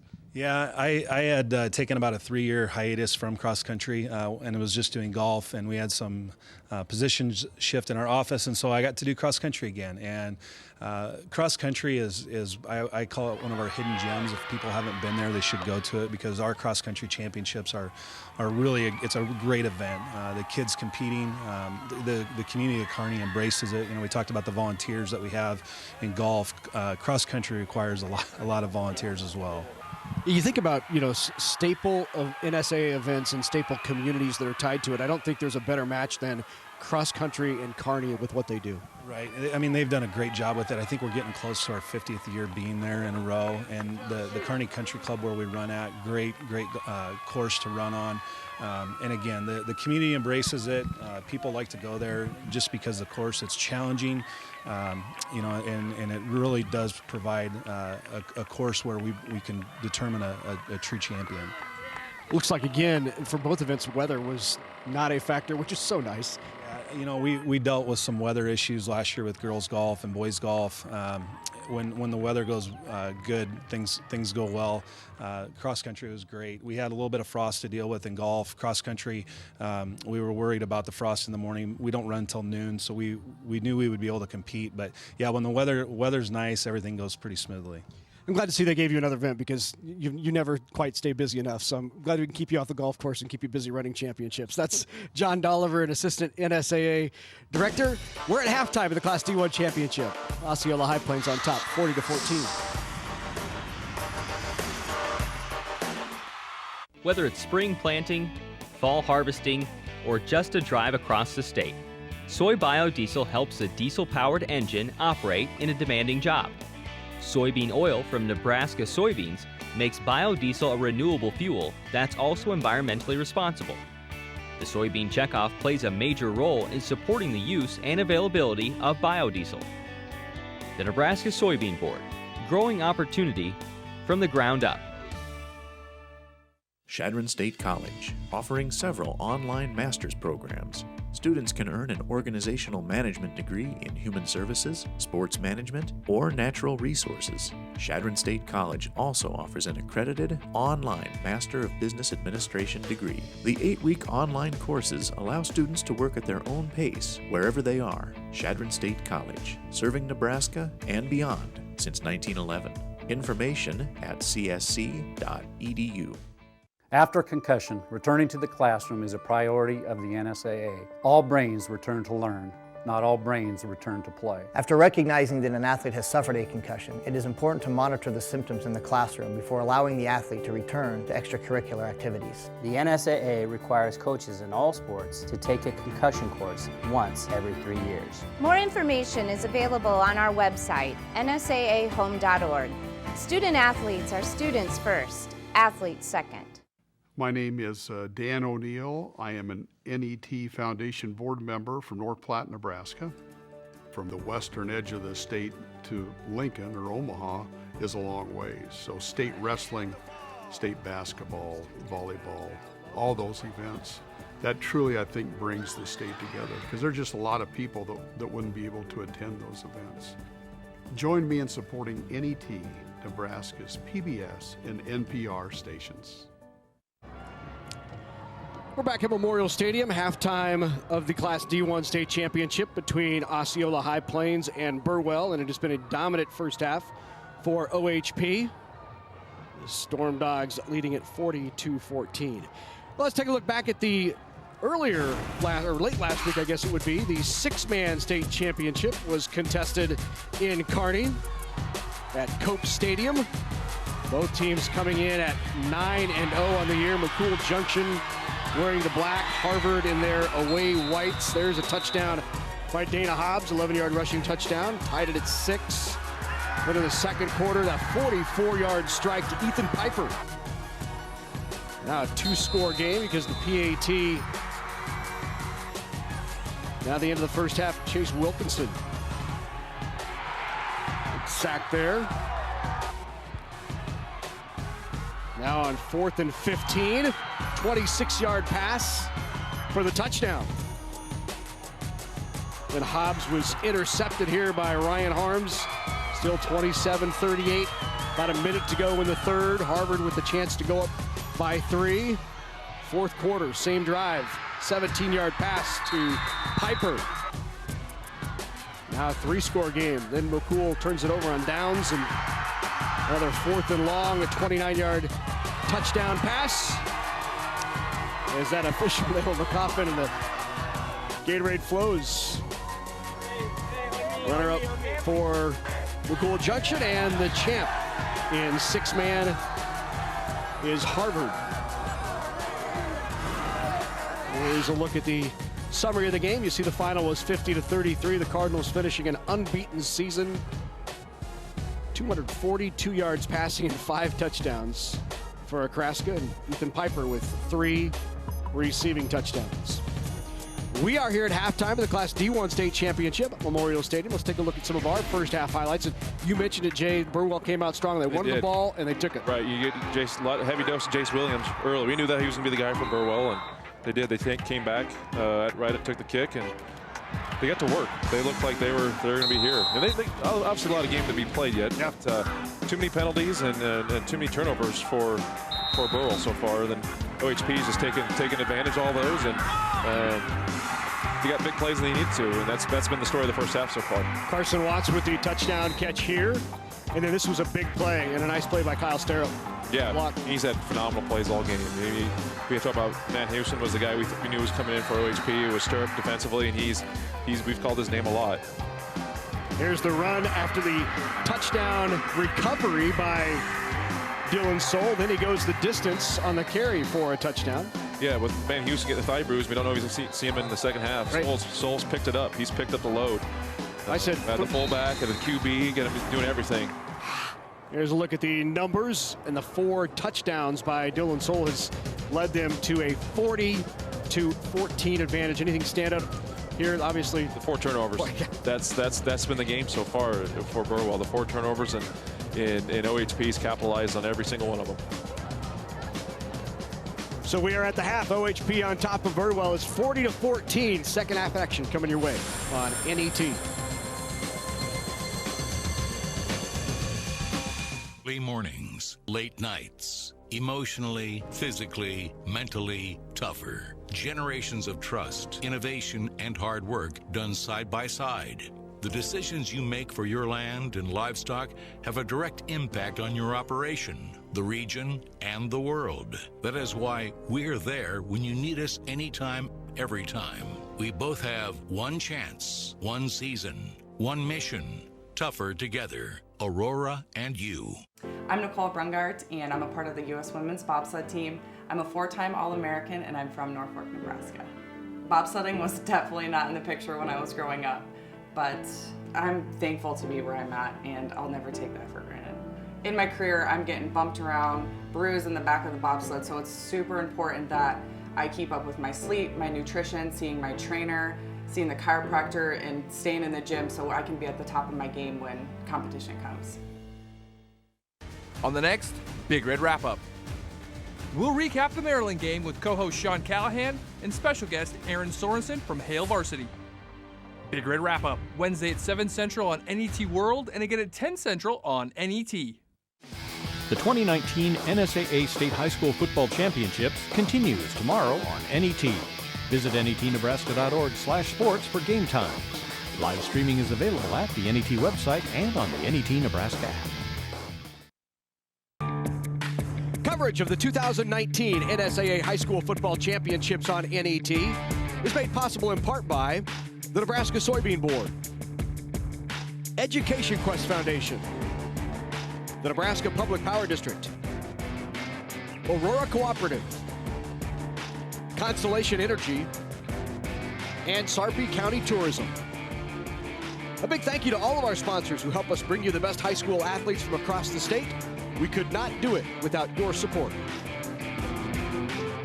40-14 to score. Doug Duda is with Coach on the sideline. Burwell coach Luke Gideon, for the last 5 years, they've been here in the state championship, and a little bit like last year, going to have to find a way to come back in this one, Coach. Obviously, the turnovers and special teams are the story of this first half. Yeah, very much so. We just got to stay the course. We've offensively, we like what we can do, and we think, we got to score a little faster the second half, so we can't just be hanging around. But we got to stop these guys too. We're not doing a real good job. They're getting out on the edge on us, and we've got to be tougher out there on the edge. And they're kind of handing it to us a little bit, but I just feel we feel like we're in a situation here where we got to get a stop and come out and get the ball and make a statement. How much, since you love to run the football, but you can throw it, but how much do you have to make sure you stay with the game plan, not try to get too much back all at once? Right, we will, but I think we're comfortable throwing the football too, so we're probably going to come out in that second half, and like I say, give them that last touchdown. That one really kind of hurt us, so we got to make sure we find a way to score a little bit quicker, and but stay the course of what we're good at doing too. So, all right, Coach, best of luck in the second half. Thanks for the time. Yeah, thanks, Doug. Well, the Longhorns have certainly been here before. Obviously, their fourth trip down here to the state championship game in the last 5 years. So if anyone knows how to weather a storm early, make some adjustments, it would be Luke Gideon. Yeah, absolutely. I'll tell you what, if they can just quit shooting themselves in the foot, they can get themselves back into this football game. They're going to have to get some help now from Osceola High Plains. They're going to have to probably turn the ball over, get some stops, get some, do something, get some quick changes, special teams mistakes.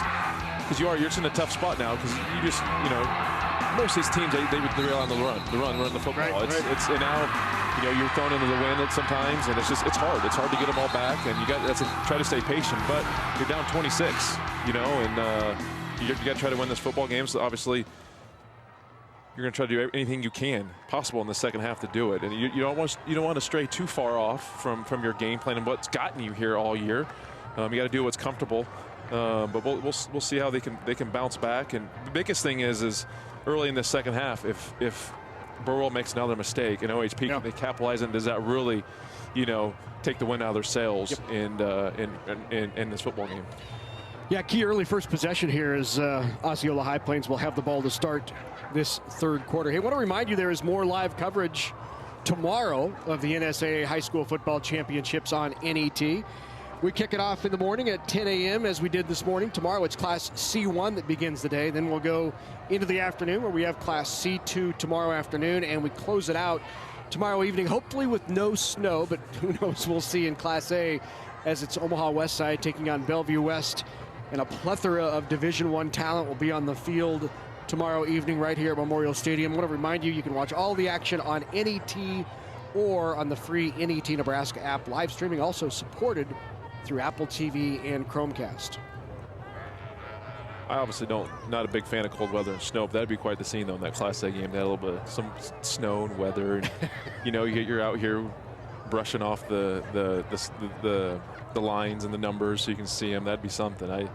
I know two coaches who disagree with you. Absolutely. Because I'll be watching it from TV at home. I know that you and DB will here calling that game, but you guys will be somewhat warm, I imagine, in here.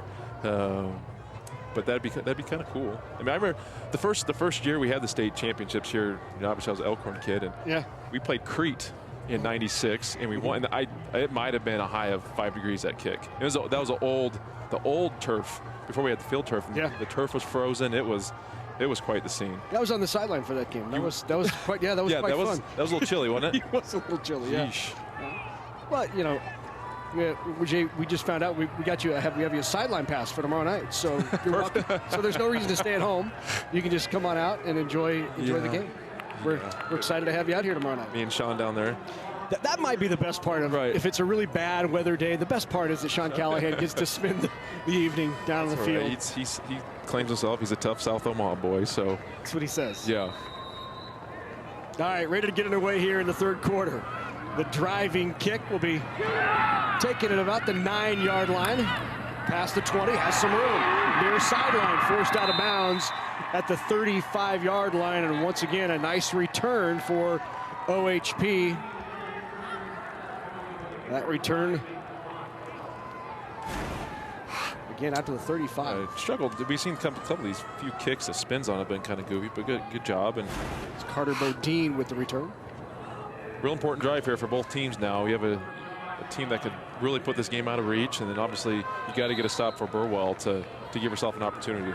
Keaton Van Hoosen back out there in the top of the eye for OHP. We'll see how that bruise holds up. Takes the toss. Gain of about 4 yards. You can see on that first step, maybe still a bit ginger on it. A little sluggish. Doesn't have that same pop we saw earlier in the game. But, you know, it's a state championship game. Right, absolutely. You're doing everything. Thigh bruises are hard. Those are hard. It's not like you don't want to ice it up. You can't do that because then you're going to tighten it up. You got to keep the flexibility in. It gets obviously some heat packs or something wherever you can to keep the flexibility and the blood flowing. So Bodine under center. Toss once again.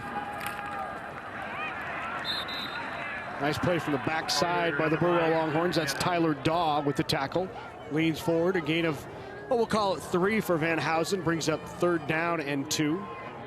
Good job taking care of the pitch there. A little bobble. Last thing OHAP wants to do is start committing turnovers because that's what's gotten his lead in this game. Don't want to give Burwell any more opportunities than they're already going to get.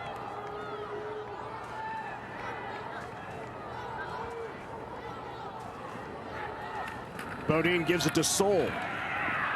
Soul leans forward just past the 34 down to maybe the 33, but that's going to be enough for a first down. Start getting some methodical drives here by Osceola High Plains. No rush, no hurry. Clock's your friend. Just steady doses of Soul and Van Housen here in the second half.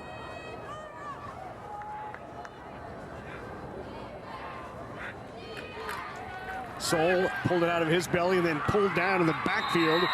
Mayfield once again with a nice play on the tackle of Carter Bodine. Better job. We saw it in the first half. Mayfield misplayed a little bit, but he stayed home, played his keys, his vision right. Good job, and had an opportunity there to look like he got the ball out there and punch it out. But first and foremost, you got to get the guy down, and good job by Mayfield. Loss of 2 brings up 2nd down and 12 for this OHP offense. Toss back to Van Housen. Good cutback for a short gain of 2, 3rd down and long. Play made again by Tyler Daw.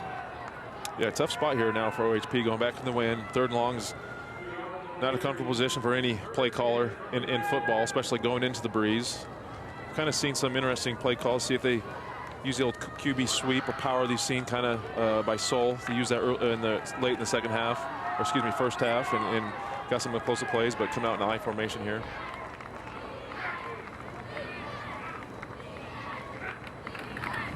Toss on 3rd down. Drugged down again by Tyler Daw, the defensive tackle. He has 95 coming into the game tackles on the season with a nice play. Gurney was there as well. Brings up 4th down for OHP. Coming into the game, Luke Gideon, the head coach of Burwell, said this will clearly be the best running team that his Longhorns have faced all year. Said it really just comes down to maintaining gap control, doing what he thought they did best, which was being physical.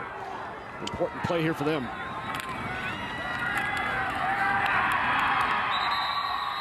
They have not had much success out of the Wildcat in the first half, and again here, the first time they jump into the Wildcat on 4th down, they are stopped by the Longhorns. Yeah, about the 4th time we've seen that, and you know, obviously Van Housen was kind of dinged up in the first half, but they bring it in, try it again, and Burwell sniffed that out. And here now you get the momentum. Burwell has had the momentum, parlayed all the first half. They get a 4th down stop now. Let's see if they can capitalize, get that momentum back on their side. We have a timeout in the field. We'll take a timeout as well. For me, asking why is just getting started. It's more than an activity. It's me doing what I love. I'm not a stereotype. When I rewrite the rules, things get better. I know that all these experiences matter. These moments will help me become something more. Little things always lead to something bigger. Do it. Track it. Earn it. What you're doing now will help you get scholarships later. Find resources from Education Quest at trackyoursuccess.org. Not just on the good days. Not just on the challenging ones. Not just during business hours. Or when relaxing. but always. For the past 125 years, Farmers Mutual of Nebraska, always alongside you.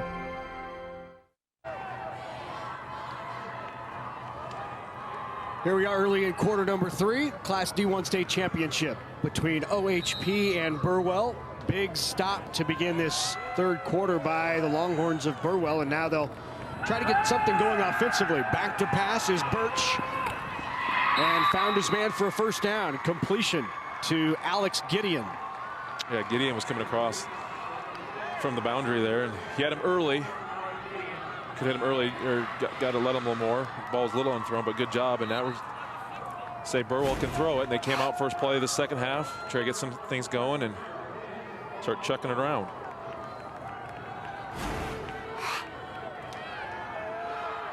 Barrick Birch under center has thrown for better than 1,100 yards on the year.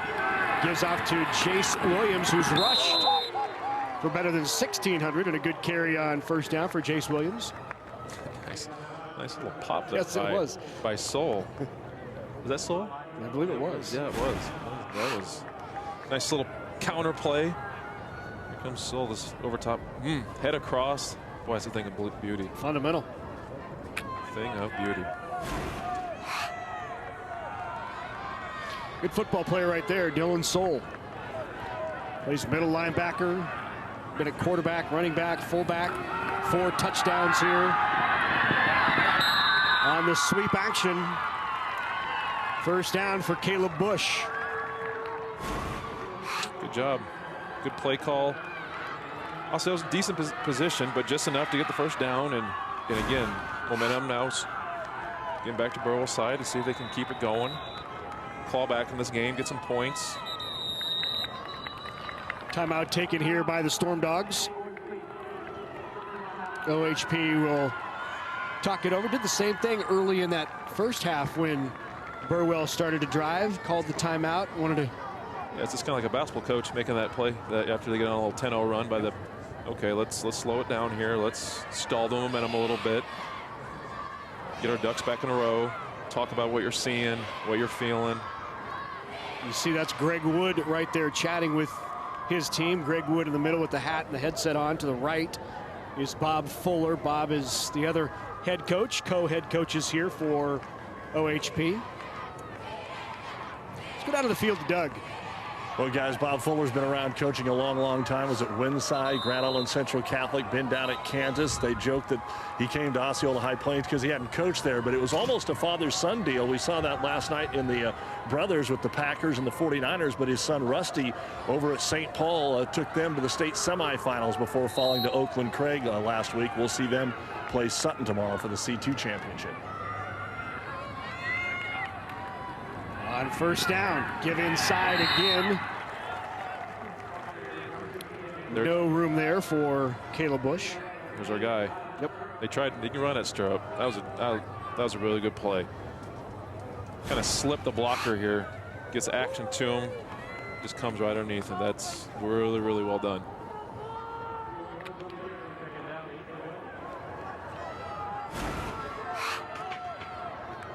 Caught a gain of 2, second down and 8.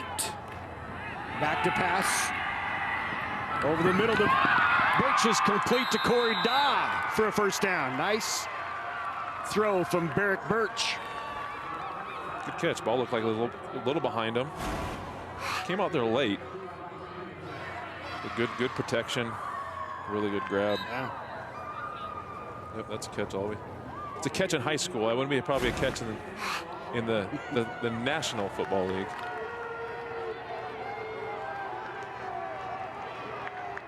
So ball now at the 15-yard line for the Longhorns. Their first possession here of the third. Fake the give. They go back up top. Incomplete. The intended receiver, Caleb Bush. Really good job by Rathjen staying home. That was you've seen that play now. The weave, the action. Obviously, now you get the play action off of it. And really good job. He picks him up out of the backfield, gets his eyes back inside, and does a good job. Ball's obviously overthrown, but good job feeling out that play.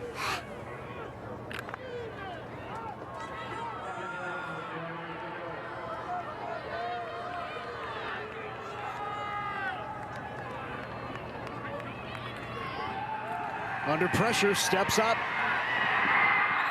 And pulled down to the sack by Carson Watts. And we have a flag on the play as well.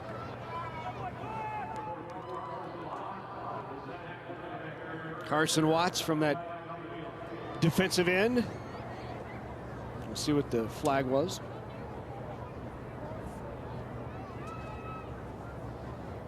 Good job by Watts, though. Coming in there. Good job by his secondary coverage. Stepping up there, making a play.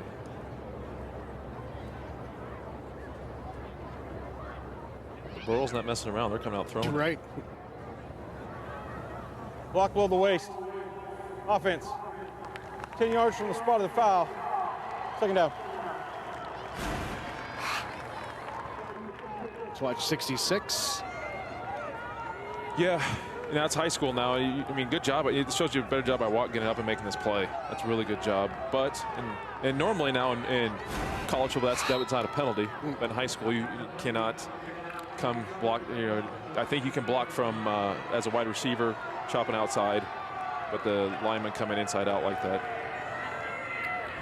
So second down and long, and under pressure again. The screen pass just a little bit too tall for Jace Williams, but the pressure once again applied from the Stormdogs and Carson Watts.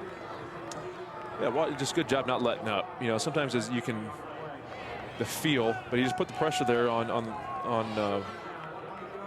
Birch there from Burwell. Just threw the timing off just enough. I'm not sure they had something there anyways. Coach Gideon pulls his team over near the sideline, calls the play on a 3rd and 22. Obviously, you'd like to get a lot of this back here before a 4th down opportunity. Pressure again, steps up, gets the ball away into the end zone. Touchdown! What a grab, Mason Plock! Here we go. Hell of a throw. Getting pressure, steps up in the pocket. See it, I mean, I think he got Stirrup coming off his right side, right there.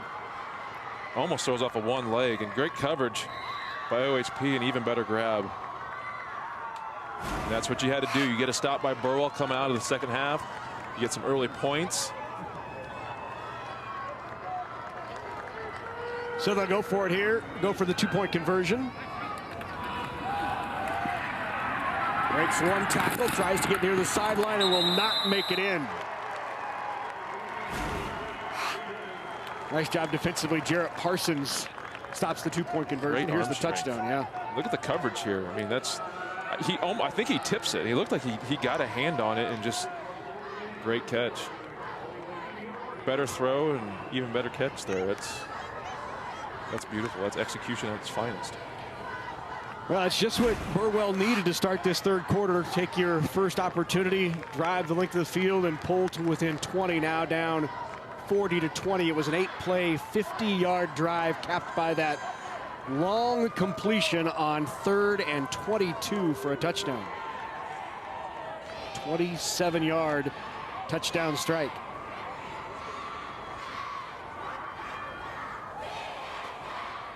No panic here from OHP. Still in control. They got to understand that. Don't need to feel like you got to do anything crazy now. Get some methodical drives. Just keep doing what you're doing. Take care of the football. So after the touchdown catch, Mason Plock steps back to kick it away here for the Longhorns. End over end, taking it about the 5, bobbled, finally picked up by Carter Bodine, and Bodine dropped right away. Good job getting on it. That's one thing you can't, the special teams issues, that's what's hurt Burwell. Good job by OHP getting back on this. Bobbles the kick. Good job coming down there, flying, getting his hand on the ball. Zelosny, Isaiah Zelosny with the recovery of the loose ball.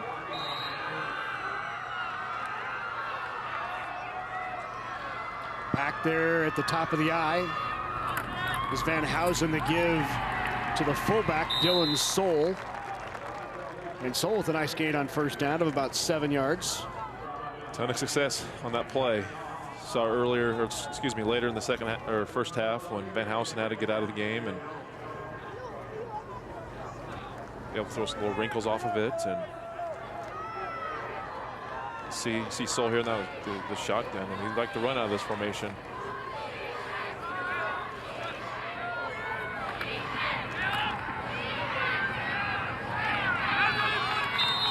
So on second down, a short gain of about 2. On the carry by Bryce Reed, brings up third down and short. Good job staying home. Mayfield did a really good job keeping his shoulders parallel to the line of scrimmage. You can make plays both ways. You get your shoulders turned, you can only make it one way. Really good job at Mayfield stringing that out.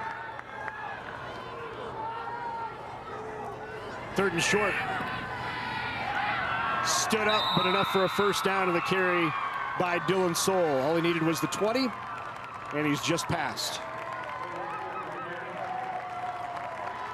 Doug Duda mentioned off the top here tonight as you take another look at the carry by Dylan Sol in the first down. He mentioned off the top this morning, I should say, that this is the final year of this co-op between Osceola and High Plains.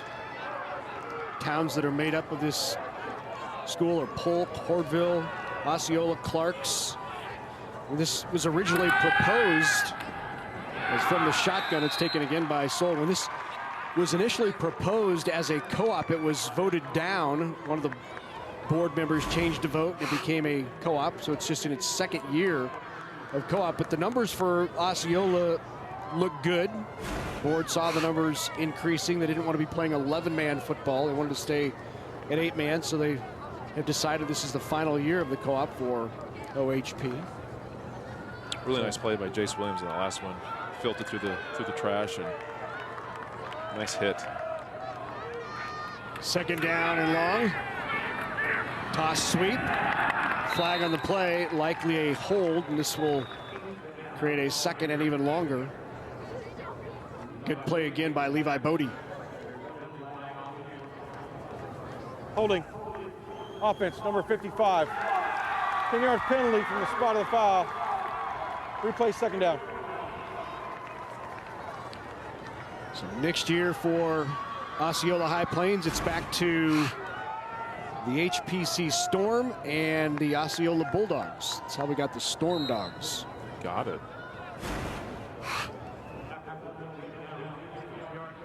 I like their colors. It's retro Denver Broncos Orange Crush. A little retro, isn't it? Huh? So from the shotgun again, here is Dylan Sol. Tried to get the edge. Beats one man out there, but does not beat Mason Plock. Plock there for the tackle. Plock said quietly a nice game for Burwell. Good job at Burwell now. These are plays that OHP's had success in the first half. You've seen Sol getting the edge and many plays in the first half, and Coach Gideon now for Burwell said that they're getting burned on the edge, and they've done a good job of cleaning stuff up. Guys playing good assignment football,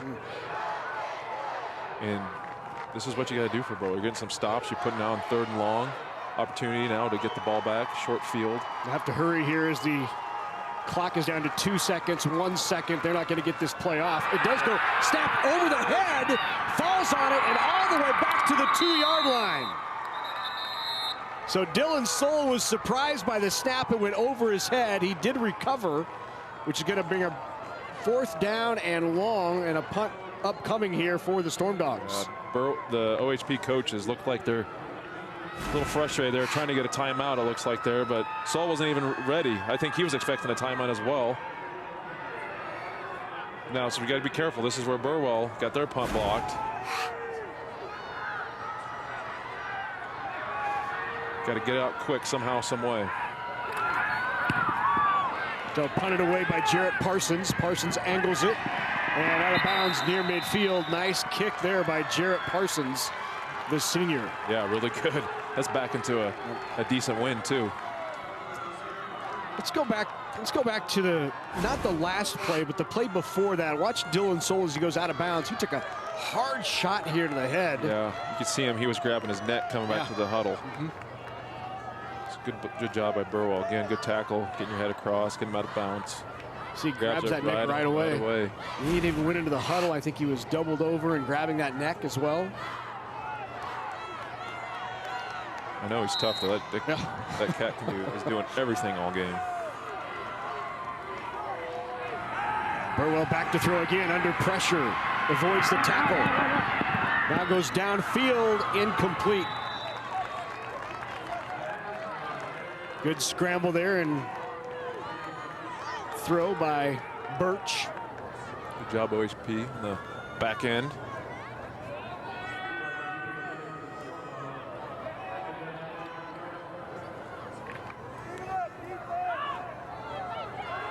Second down upcoming here for the Longhorns.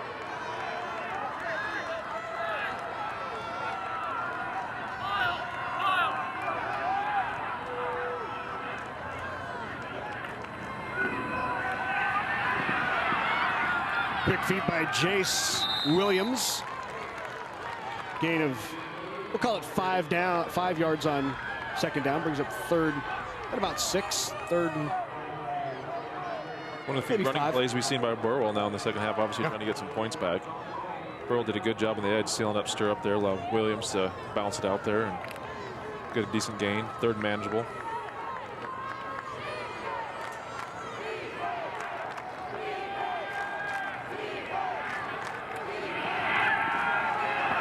Out of the flat, just through the hands of the intended receiver. That was Gideon on the receiving end. Seen this action early.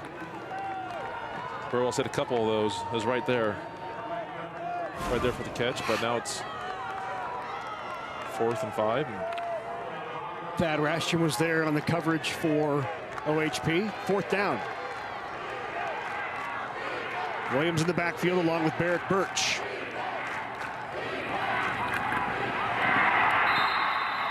Nothing there on the carrier for Caleb Bush. Great play by Stirrup, obviously. Stirrup made the tackle and now slow to get up as Stirrup is down. But a big 4th down stop turns it over on downs for OHP. And we'll check on Stirrup. Yeah, really good. He's out here on the outside. Gets the polars. He's seen him do this all game. Slip them, come right in there. Yeah, that looks like his neck and that left arm. He didn't really get his arms right. He got his head across, and that's almost stinger territory right there. Yep. Well, while they check on Stirrup, we'll take a quick timeout. 40-20, OHP on top. Sportsmanship is not simply shaking an opponent's hand after a game. It is maintaining a positive attitude on and off the court, respecting rulings made by officials, and respecting fans and other teams. Sportsmanship is the ability to do what you love while being respectful to officials, opponents, and your teammates. Sportsmanship can not only be found on the court or field, but also among the audience. Parents and fans should practice class and respect along with athletes and coaches.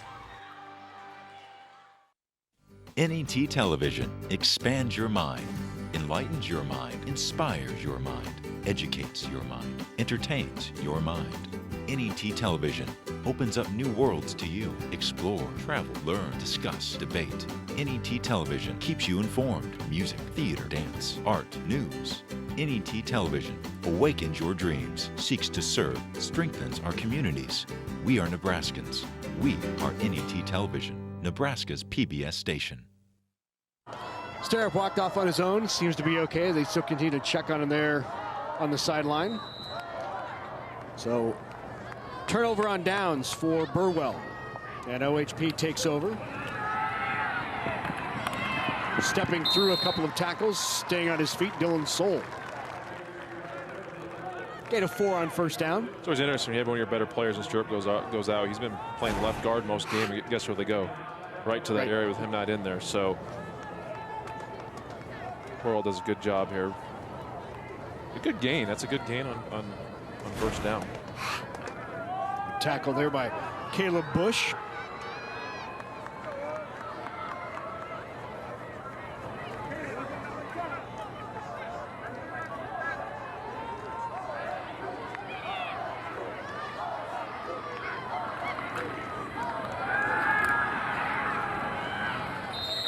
Carry there by Carter Bodine.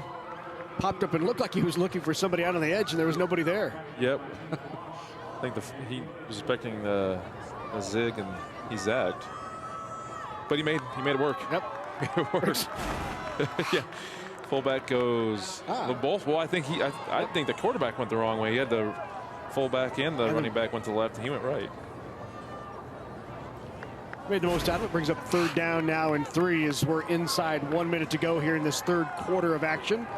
An important drive here for both of these squads as OHP could just about put it away. Burwell needs to come up with a big stop and allow themselves a big 4th quarter for a comeback. And there's a tough carry again by Dylan Sold, very near a 1st down.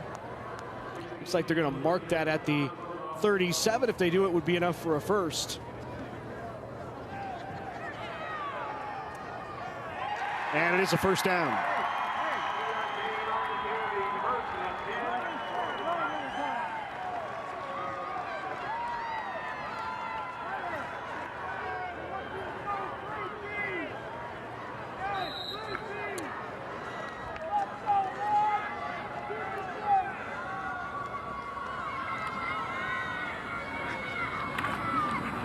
Bodine on the mesh keeps it himself, and a nice tackle by Corey Daw.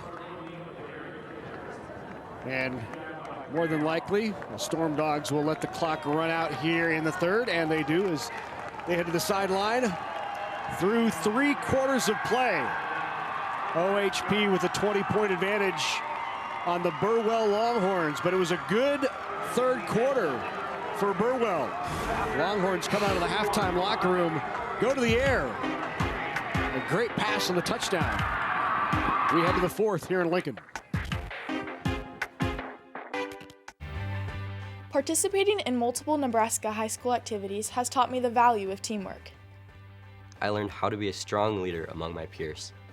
We set goals as a team and work hard to accomplish them. I strive to excel not only in the classroom but on the playing field. The Nebraska School Activities Association providing opportunities in 25 activities for our member high schools.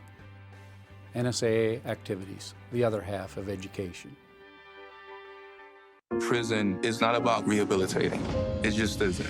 This is a full-time, total commitment. When that door closes, you're at Bard College. It changes your whole outlook. That is where transformation happens. That is what stops people from coming back to prison. Tonight at 8 Central on NET World. Live streaming for the NSAA State High School Football Championships is also available at the NET website and on the free NET Nebraska app.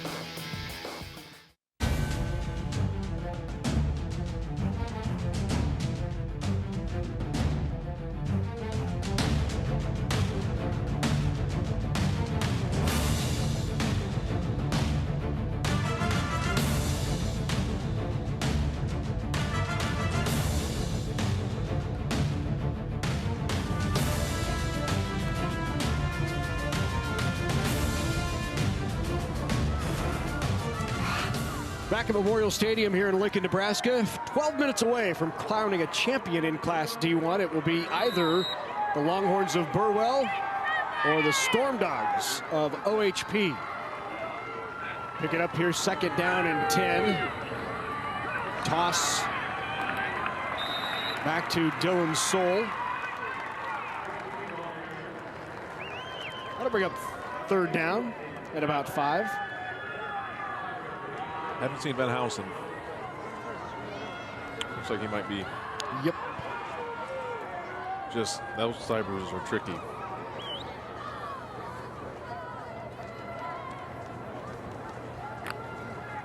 Stirrups back into a guard.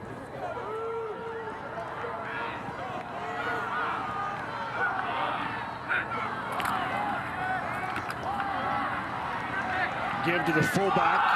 That's Dylan Soul. Ball is out. Picked up by Bryce Reed. Reed loses it again. And did Burwell get on it a second time? No, they're going to call him down. It was not a second fumble, just one. That was a series of plays. Or yeah, right. I mean, Bob, get it. I mean, Soul's running tough. They get the ball out here. Gets on it. Oh man. And they're going to say forward progress was stopped before the fumble. I guess it's when it's your day, it's your day. Right.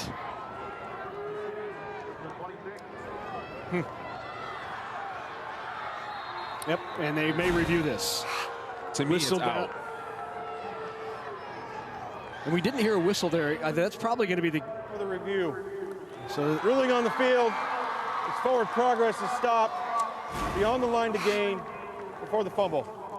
So if forward progress was stopped, there's nothing to review. Then there's no reason to review, right? Right. Because they're not saying that he was down, they're just saying his forward progress had stopped, which means as soon as he starts going backwards, the play's dead. So he's saying right here, play dead. It was recovered there by Corey Dock, clearly, but at least in our estimation, if that was the call, then you're... Yeah, so if forward momentum was stopped, you should. Yep. He's down, and so I do think the ball comes out. Let's say Reed there, number 2 for OHP. I've kind of always been a shoe guy, and he's got some Jordan cleats on. I noticed there some Jordan 13s, retro cleats there. My man's got. Although that right knee, those knees do look down. Ball is cut. Oh yeah, I think he's down. That was a pretty good look.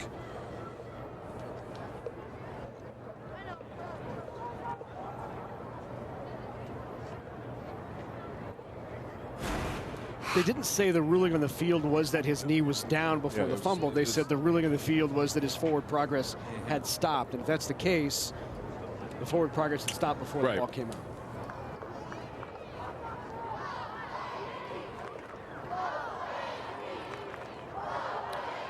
So they've made the decision, documenting the call here, and we'll get it momentarily from our officiating crew.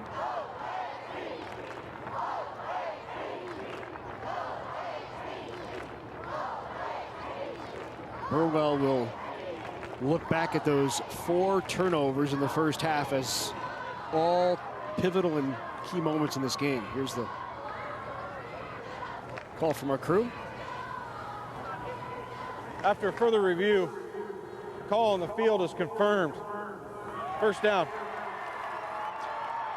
So they're confirming that his forward progress was stopped before the ball came out.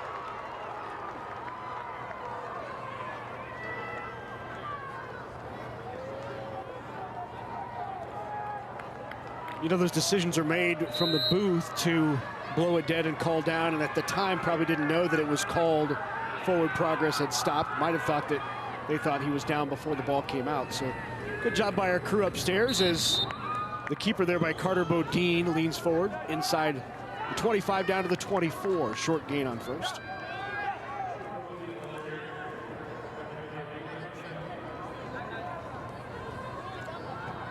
Burwell better be pulling, grabbing at that football any chance they get. They got to get a turnover here, 20 points.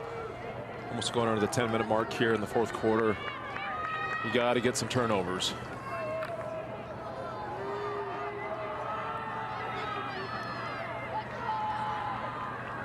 Bodine again under center.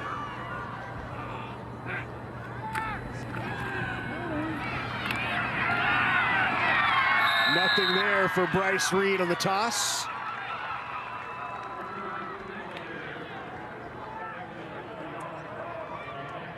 Let's go down to the field to Doug Duda. All right, guys, Kyle's not the only stirrup to play some good football on this field before. His cousin Zach, of course, Matt, we know the whole family. Zach's here watching the football game. And Zach, what do you think of cousin's performance so far here? I'm loving it so far. It's been all Stormdogs here, and so hopefully he can hold on to this win and add another state title. He just got stepped on, so he's okay. Did you have a chance to tell him anything about playing here at Memorial Stadium? No, I mean, just to cherish it. You know, I remember playing here in high school, and it was the funnest times ever as a high school kid playing with all your buddies. And so it's a special moment, and it's looking good right now, and hopefully you can come out on top. And you've decided football is done for you now for a little bit, huh? Yep. I'm stepping away. You know, I have a lot of great experiences, a lot of great friends and memories from football, but I think I got to start something else new with my life. Looking forward to 2020. Well, it looks like a lot of stirrups are here at the ball game today. Thanks for giving us some time. Yeah, no problem. Go Stormdogs. There you go, Zach Stirrup, former Husker, Miami Dolphin with us. On 4th down. Big hit. And they'll come up short, turn it over on down. So Burwell will take over at the 21. Watch this again. Get the helicopter action going here. Good job on the scramble. That's right.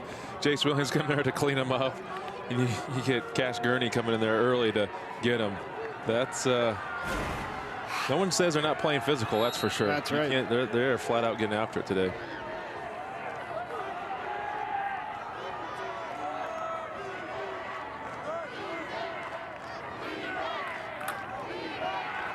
Jet action, plenty of room. Got an opening down the near sideline. Caleb Bush. Touchdown, Burwell. 59-yard strike, and they're back in business. What a call. We've seen this before, and OHP's done a pretty good job containing this. Get the seal. Look at that beautiful cutback. You get guys blocking it inside out, and he just turns on the jets. Caleb Bush outruns everybody to make this thing a lot more interesting with 8.5 to go. So back to within 14 now, an important 2-point conversion.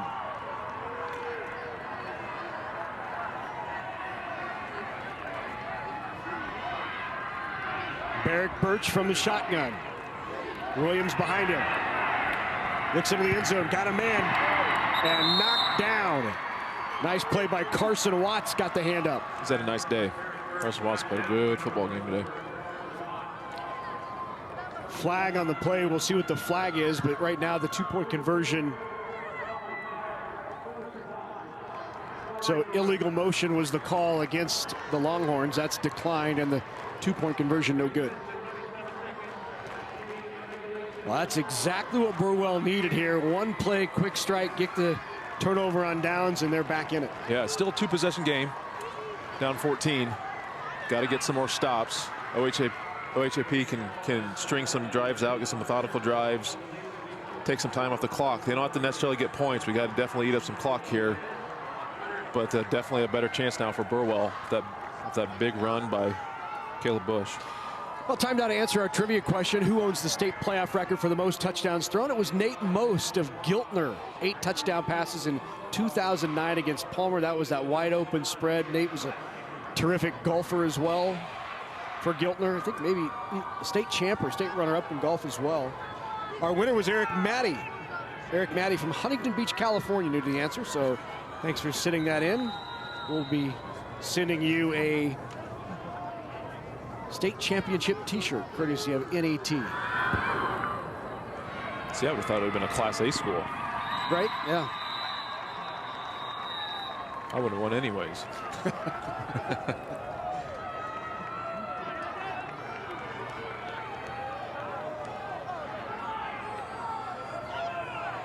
So back out there is the offense for OHP. They'll try to grind out this last 8 minutes and 37 seconds. But momentum currently on the side of the Longhorns.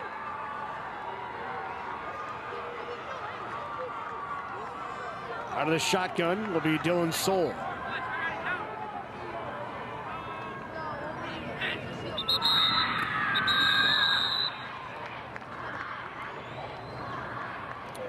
Flag on the play.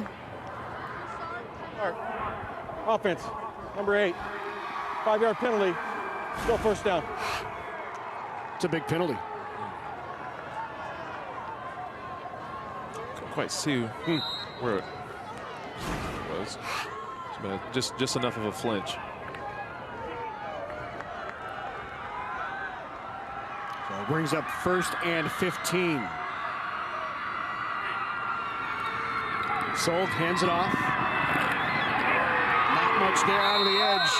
A short gain brings up 2nd down and long, and you can certainly feel this Longhorn crowd back into it. Yeah, they're flying. They look like they're about a step faster. It's amazing what a little momentum, some points, things kind of going your way.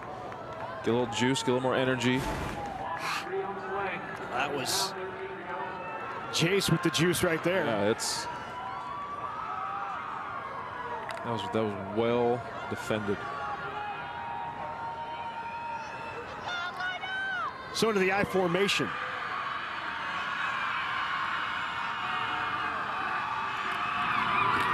Toss back to Bryce Reed. Play made by Levi Bodie on the tackle. 3rd down and long, 3rd and 10. Yeah, great job by Bodie. Coming here, outside linebacker, gets inside, can't get the seal by Watts. Couldn't quite get his head across there, but got him wrapped up just enough. Another great play by Burwell's defense.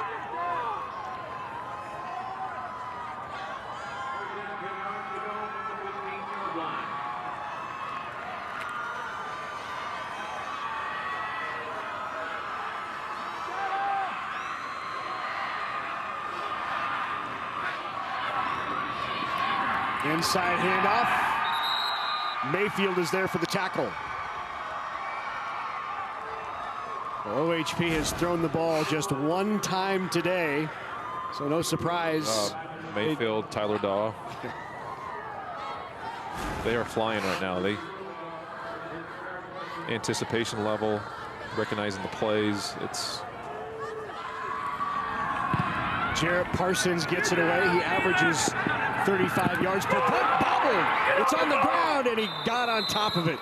Caleb Bush recovers the bobble. Big recovery by Bush. Huge. You got the momentum definitely on your side, and that one just killed it, stalled it. Not sure if you can recover from a mistake like that, but gets on it.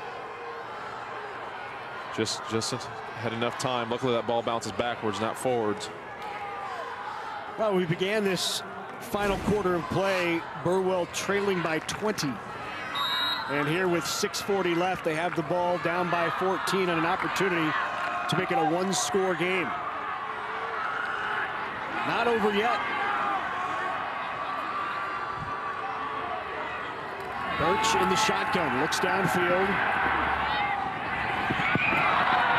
Incomplete. Just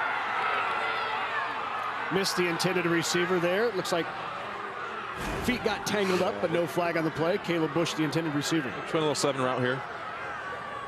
Feet definitely get tangled up. It was uncatchable anyways. Yep. Obviously the sideline wanted something called. Yeah, if you get the feet caught up, I don't think he comes down with that one. So back to the I formation. Williams at the top. Birch gives it to Williams. Not much there. Carson Watts pinching down.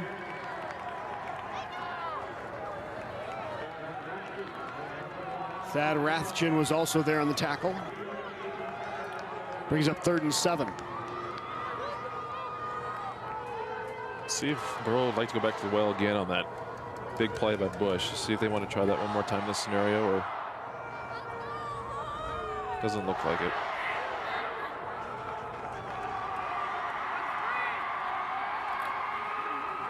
Fakes the give. Has a man out there. Has him just over the fingertips of Mason Plock. Had 2 steps on the defender. Good ball back into the wind. Just there. Really good throw. Really great protection. Good block by Jace Williams with Watts coming in there. It's there. Burwell's, they've had about 3 of those plays are just off the fingertips. So this could be the play of the game upcoming for the Longhorns. And to talk it over, Luke Gideon will take a timeout on 4th down and 8. Check that 4th down and 7. Looks like they have decided to go for it. Down by 2 touchdowns, down 14. And needing a 1st down. Well, this week, NET Sports continues its coverage of Nebraska volleyball as Ohio State travels to Lincoln to take the court against the Huskers. Match play begins Saturday night, 7 Central on NET. Not a bad past weekend for the Nebraska volleyball team. You go on the road at Minnesota, at Wisconsin. You split those two. You would have liked to have seen maybe not getting swept at Wisconsin, but still the big win against the Golden Gophers on their home floor. It's tough. Big Ten volleyball is just, I mean, they're definitely the deepest conference in football, in my opinion, but in volleyball, I mean, them and the Pac-12 are just so good. 2 more final home games for Nebraska against Ohio State and Maryland before the postseason begins. So let's check it out here. 4th down and 7 for Burwell. Birch back to throw. Got a man out there. Pulled in. What a catch, and the grab by Plonk. Plonk high points it and pulls it in. Great throw. Good coverage again. We've seen this all day with great coverage by OHAP, and they just make plays when they need to and keep themselves in this ball game. Burwell's, can't say they're uncomfortable in this situation. They've come back a lot so far in the second half of the season. What a 4th down play, a gain of 22, and now Jace Williams right up the middle. Puts the shoulder pads down in a gain of 7 or 8 yards on 1st down. We were talking before the game about Birch. I'm like, he throws a nice ball in the warm-ups, and he has shown that that's not a fluke. The kid can sling it. Barrick Birch takes the give, back to throw. He'll pull it down, looks downfield. Nobody open, he's taken down. Tackled by Dylan Soule. He had Daw coming across early. It's vision just enough. He had him right there. You see, walk right into our camera. Try to get him upfield, but just not enough time. Great play by OHAP, and that man right there played a hell of a football game. 3rd down and 8. Birch again out of the shotgun. Oh, what a pull in, and a 1st down by Jace Williams. Williams in motion across the set. They find him in the flat, and he pulls it in. Yeah, really good play off the motion. It's tough. It's tough to get in coverage because you still got to honor your keys in the run game on that. Once you're a step slow, get out there. Really good grab by Jace. Takes the gloves off early in the 1st half and makes that grab. Second half has been all Burwell. Inside 4:20 now. Here's the give to Bush.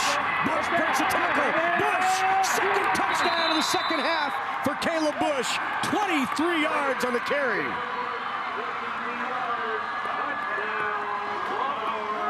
He is tough, man. And we've been talking about Jace Williams before the game, and most of the game knew that was a guy, but Bush in the second half has flat out taken over. Speed, athleticism, just tough to get down. Doesn't go down with the arm tackles. And now we got a football game. And another big 2-point conversion opportunity here. They can pull it to within 1 score. Down by 8 here. Here's the give. Again, in there for the 2-point conversion. Caleb Bush. What a second half Caleb Bush has had.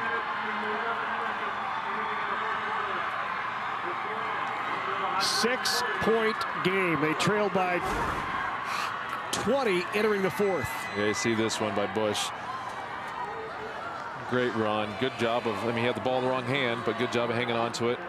Same play we saw earlier when he hit the big run on this 2-point play. Just bring him in motion, handoff. Just enough. Down by 6. Burwell still obviously has to get another stop here, but it definitely is doable. Let's go down to the field. Doug Duda. Well, we've heard the term thunder and lightning a lot when you have a couple of backs. Burwell didn't exactly use that, but before the football game, Luke Gideon was telling me, we love Jace Williams, but we're really fired up for the next couple of years here with Bush.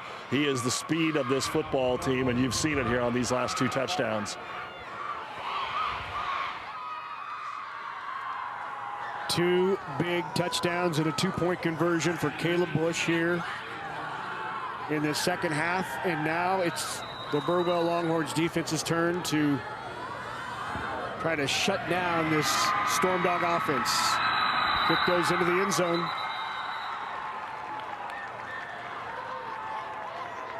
So they'll spot it at the 15. And it looks like back out there now is Keaton Van Housen. Van Housen with the thigh bruise suffered in the first half. He's 2,200 yards rushing on the season.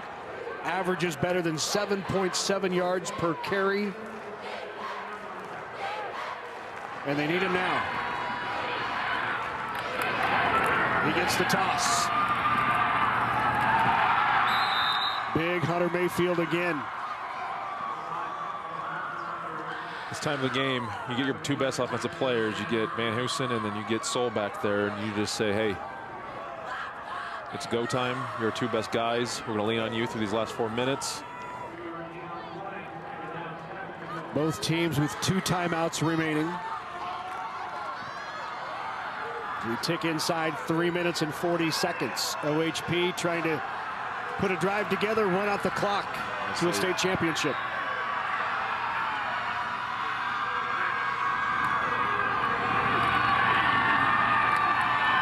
Right into the heart of that Longhorn defense.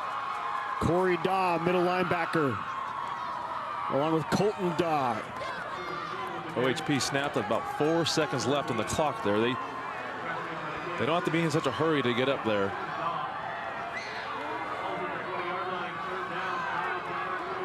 Third down and 5.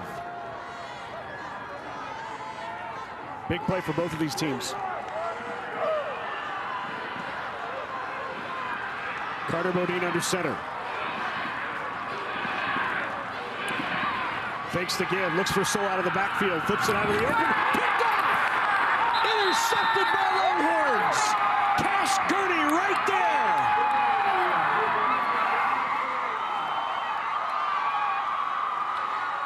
Just the second passing attempt of the game for OHP, and the Longhorns come up with the INT. I see what he saw. Just hard, thrown across your body.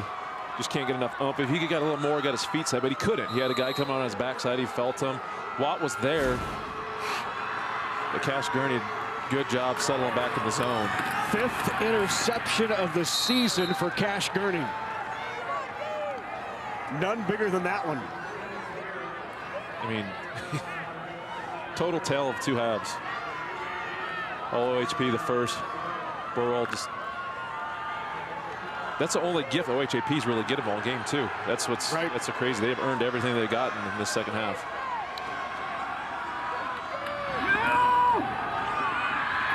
And now they'll lean on the big guy, Jason Williams. Their 1,600-yard rusher. 3rd down and 3 upcoming. And Burwell's, I mean, they do got timeouts, but they still got to expedite their operation here a little bit.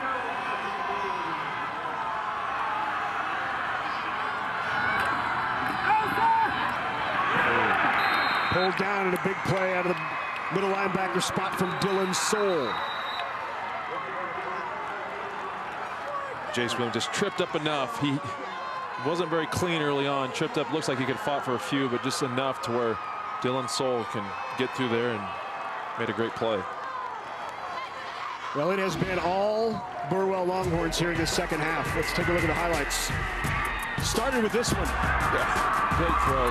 On 3rd and 22. Right, and just, they made plays. They've made plays in the second half. Birch has just made good throws, and you see Bush here taking over. They've leaned heavily on him. A couple of big touchdown runs for Caleb Bush.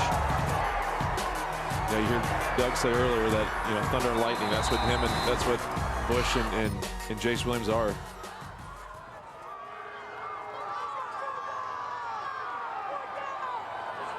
Saw a big play here, obviously on 4th down and 3, 1:42 to go. Longhorns in the play they want. Levi Bodie coming on late at the tight end. Jace Williams in the backfield. 4th down and 3. Give to Williams, steps through one, leans forward. Ball's out. Fumble recovered by Gideon. What a play.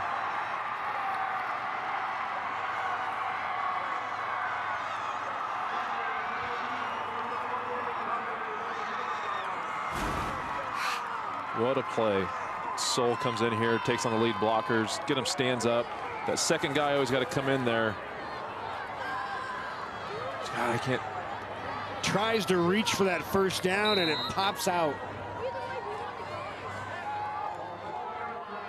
Good job. Fourth fumble of the game for the Longhorns. Like Parsons came in there from Osceola to strip that thing out of there. And we have another. Fumble recovered by OHP. That play is under further review. So they'll take one more look here. It's worth a look. Yep. That's a very important play. He's got to see where his knees are.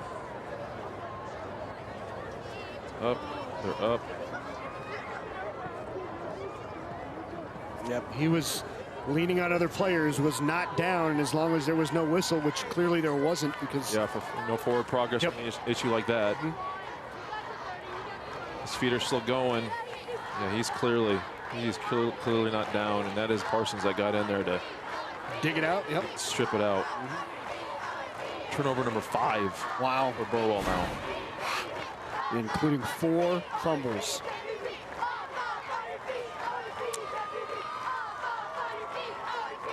So Burwell has 1 timeout left. 1:34 to go.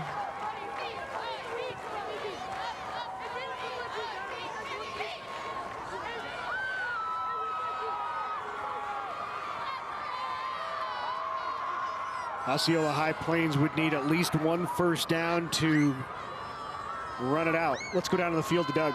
Obviously, guys standing right here at the first down marker, I agree with you. It will probably go down as a fumble, but Jace Williams, he was going to be short of the line to gain if he didn't stick that football out. So it's, you know, one or two there. He was going to be short of the line. He tried to stick it out just as if it was the goal line getting the touchdown, and Osceola High Plains might have been Rapchin that knocked that ball loose.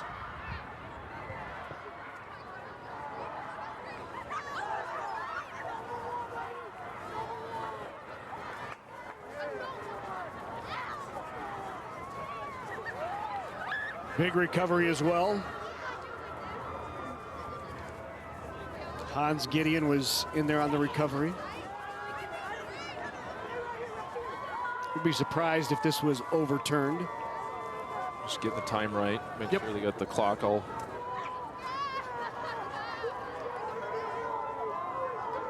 Review. The ruling on the field is confirmed. First down. High fives all the way around for this OHP crowd. I like them going to use it though. Use the resource, you know, check it just to be sure.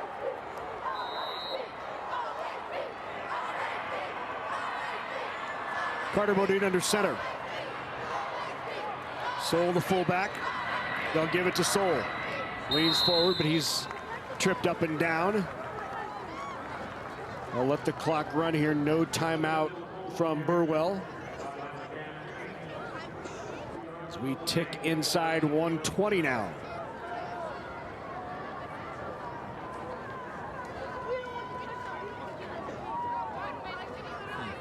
One first down for the Stormdogs, who would seal it away.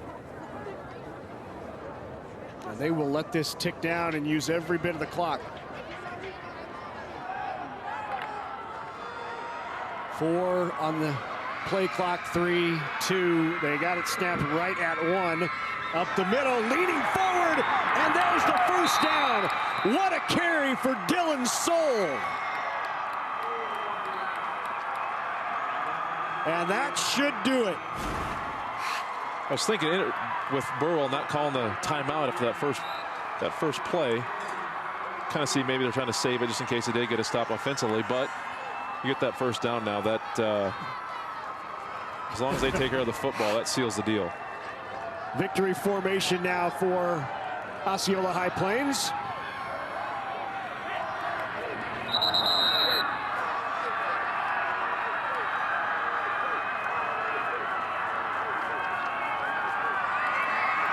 Luke Gideon won't take a timeout. The clock will tick down, and they will not have to run another play.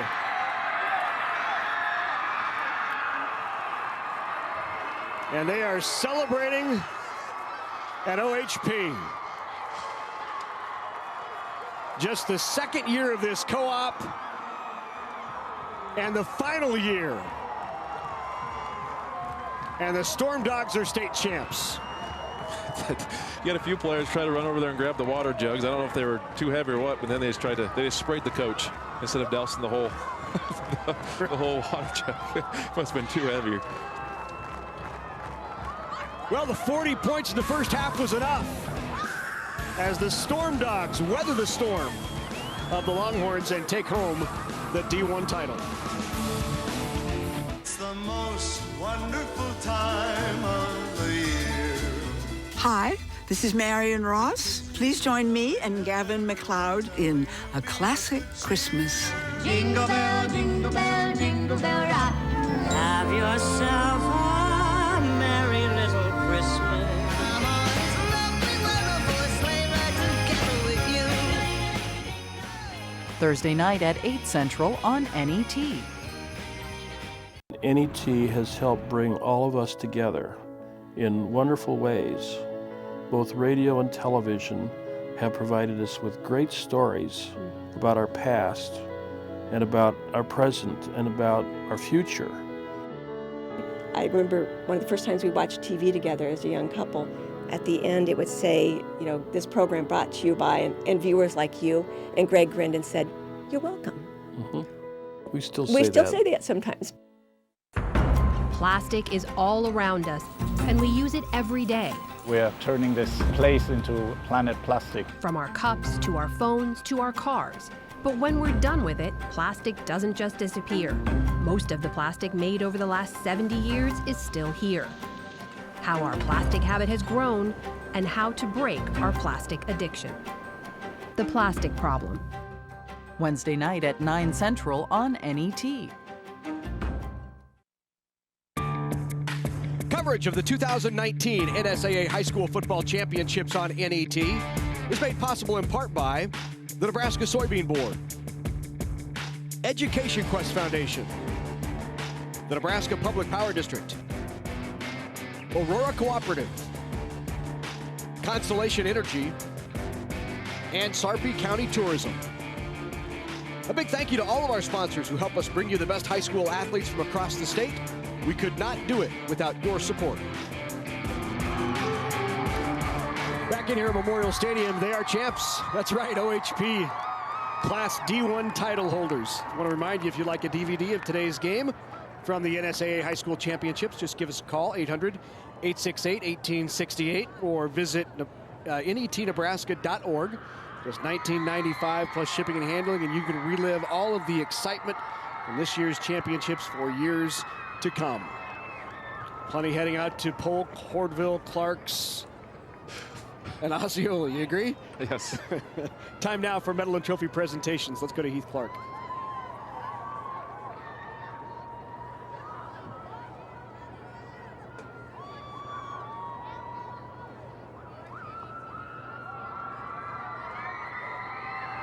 The Nebraska School Activities Association is honored to have medals and trophies for both of these outstanding teams.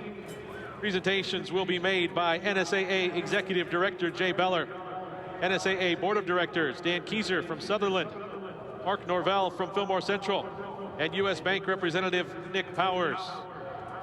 Here are the awards for runner-up Burwell High School. Head coach Luke Gideon and his assistants will present the silver medals. Players, please come forward as your name is called. Number 1, Levi Bodie.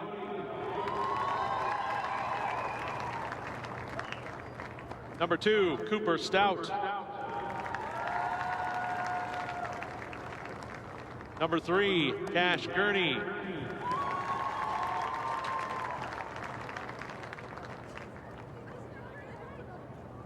Number 4, Alex Gideon.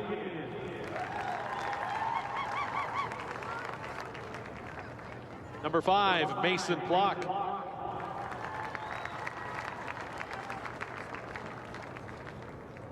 Number 6, Eric Birch. Number 8, Cody Mayfield.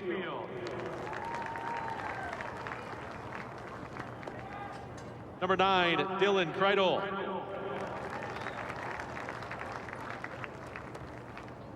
Number 10, Corey Daw. Number 11, Tyler Daw.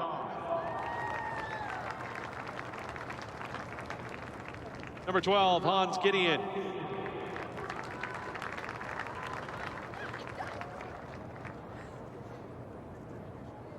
Number 14, Colton Thornburg.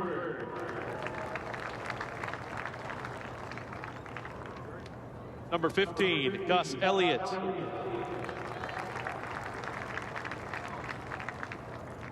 Number 16, Caleb Bush.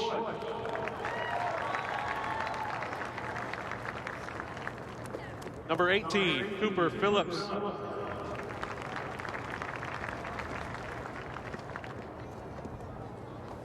Number 20, Jace Williams.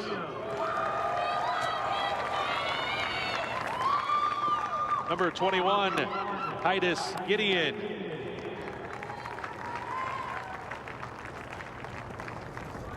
Number 22, Quade Hunt.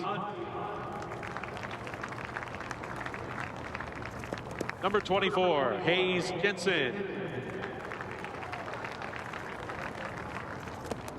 Number 30, Colton Daw. Number 33, Bryant Kelly.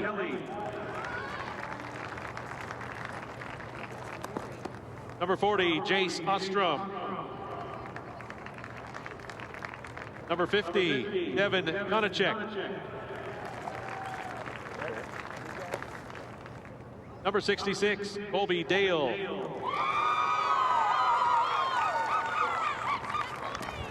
Number 68, Carter Mann.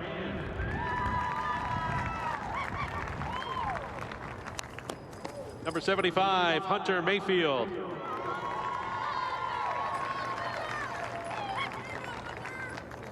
Number 77, Ethan Joy.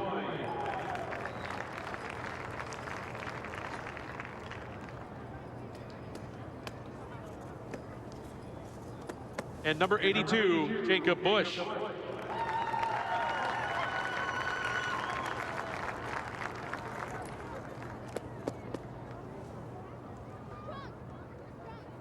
For these outstanding athletes and their school, here is the 2019 NSAA Class D1 State Football Runner-Up Trophy.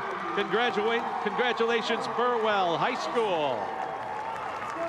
Well, there weren't many folks who expected Burwell to be back here, to be candid with you. They had lost a lot off of last year's team that was here in the finals. This is their 4th championship appearance in 5 years. They started 5 sophomores to begin the year. Took them a while to get going and understand that, hey, we've been competing against some of the best players in the state for the last 4 years in the upperclassmen. This is a team that they've created a tradition. You expect to see them down here in the future. Absolutely, only 4 seniors. Jace Williams being one of those guys.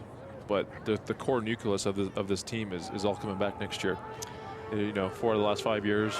Yep. Could be 5 of the next 6, That's right. So for Burwell. So wouldn't be surprised they're right back here a year from today.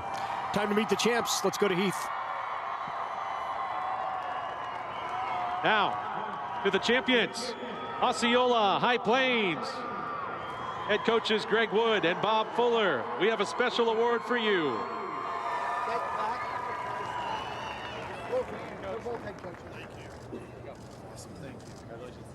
Coaches Wood and Coach Fuller and their assistants will present the gold medals. Players, come forward as your name is called.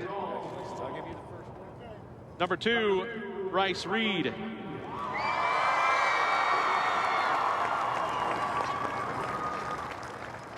Number 3, Tanner Wood.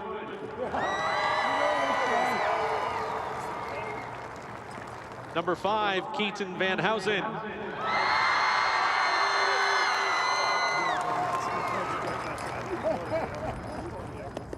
Number 6, Javier Marino.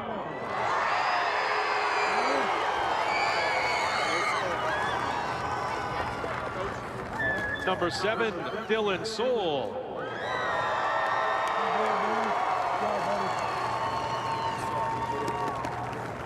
Number 8, Kyle Stirrup.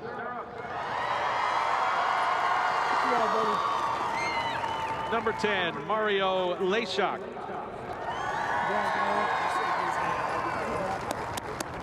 Number 12, Carter Bodine.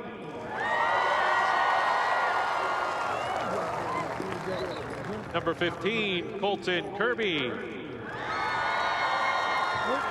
I got you, buddy.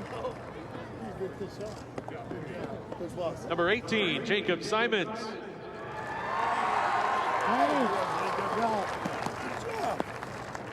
Number 20, Xavier Blackburn. Number 21, Isaiah Zelazny. Number 22, Caleb Peterson.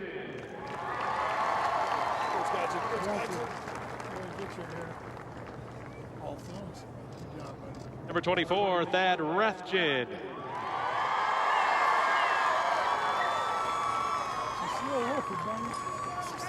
Number 28, Ian Novak.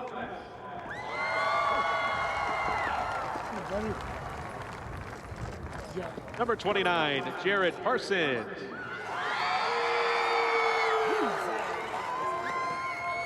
Number 30, Garrig Yorkowski.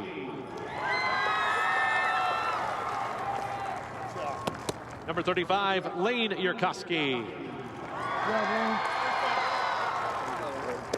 Number 38, Trevor Karlstrom. Number 40, Corby Cannon. Number 44, Carson Watts. Number 45, Jacob Hogan. Number 47, Tanner Kropatch. Number 52, Kane Benson.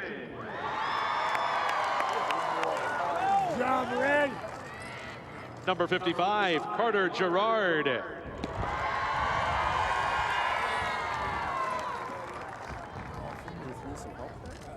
Number 59, Alex Winkleman.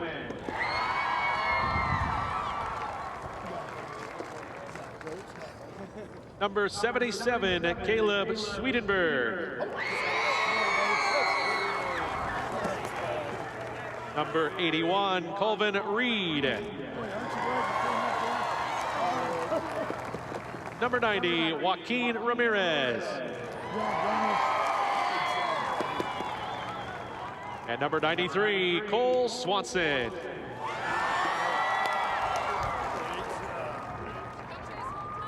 Presenting the championship game ball from Farmers Mutual Insurance is Vice President of Underwriting, Chad DeLuey.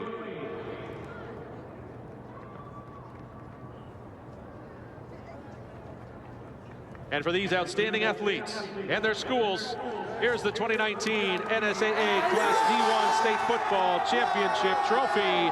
Congratulations, Osceola High Plains Stormdogs.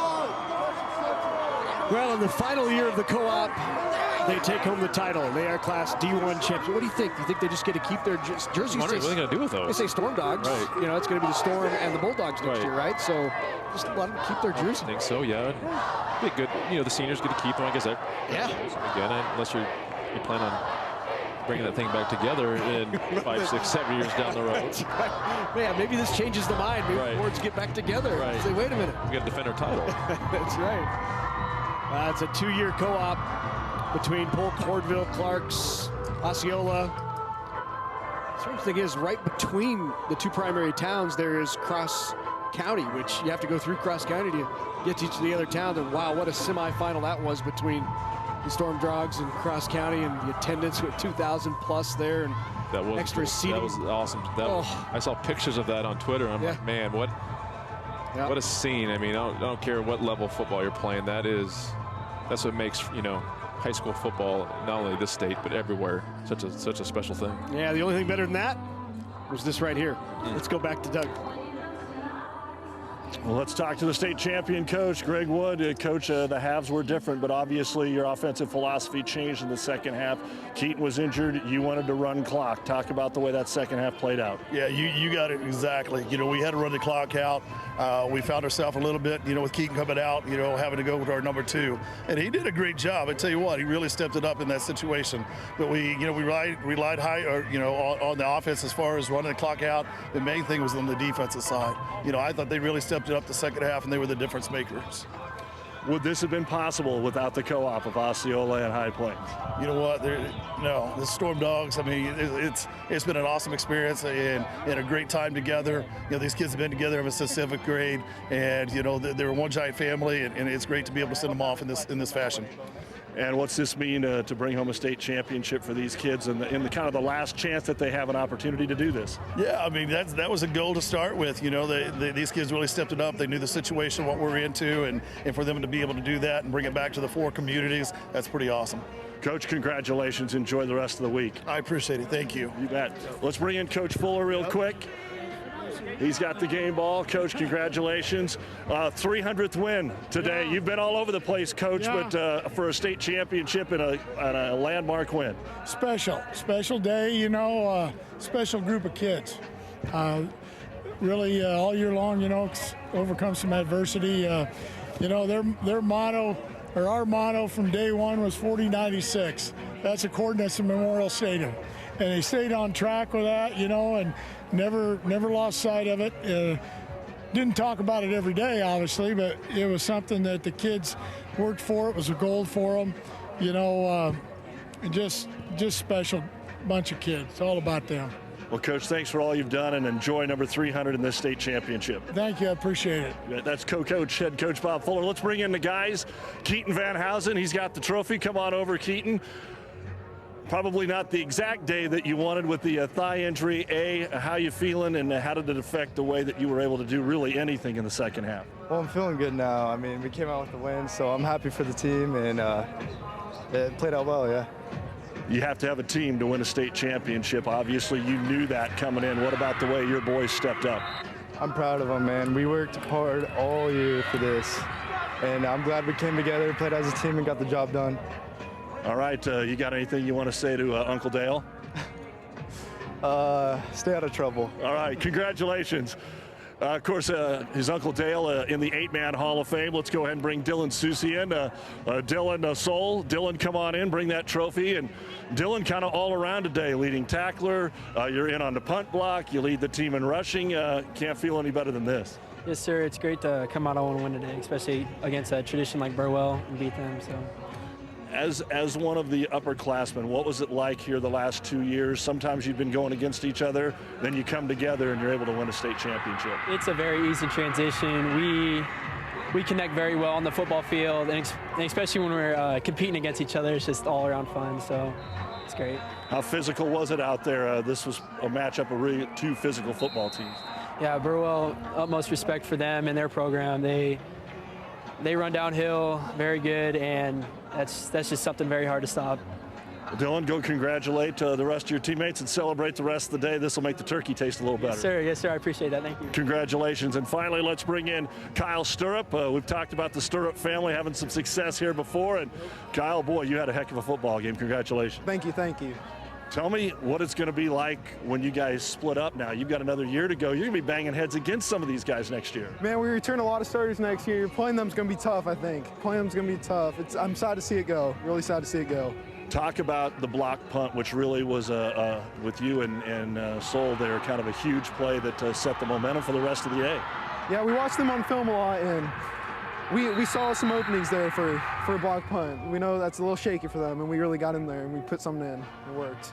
You'll never get to wear this in competition again, this Stormdog jersey. What are you going to do with it? Get it framed and hang it up? Yeah, I don't know. We'll see. I might have to buy it. I don't know about that. We'll see. All right. Congratulations. A great game. Thank you.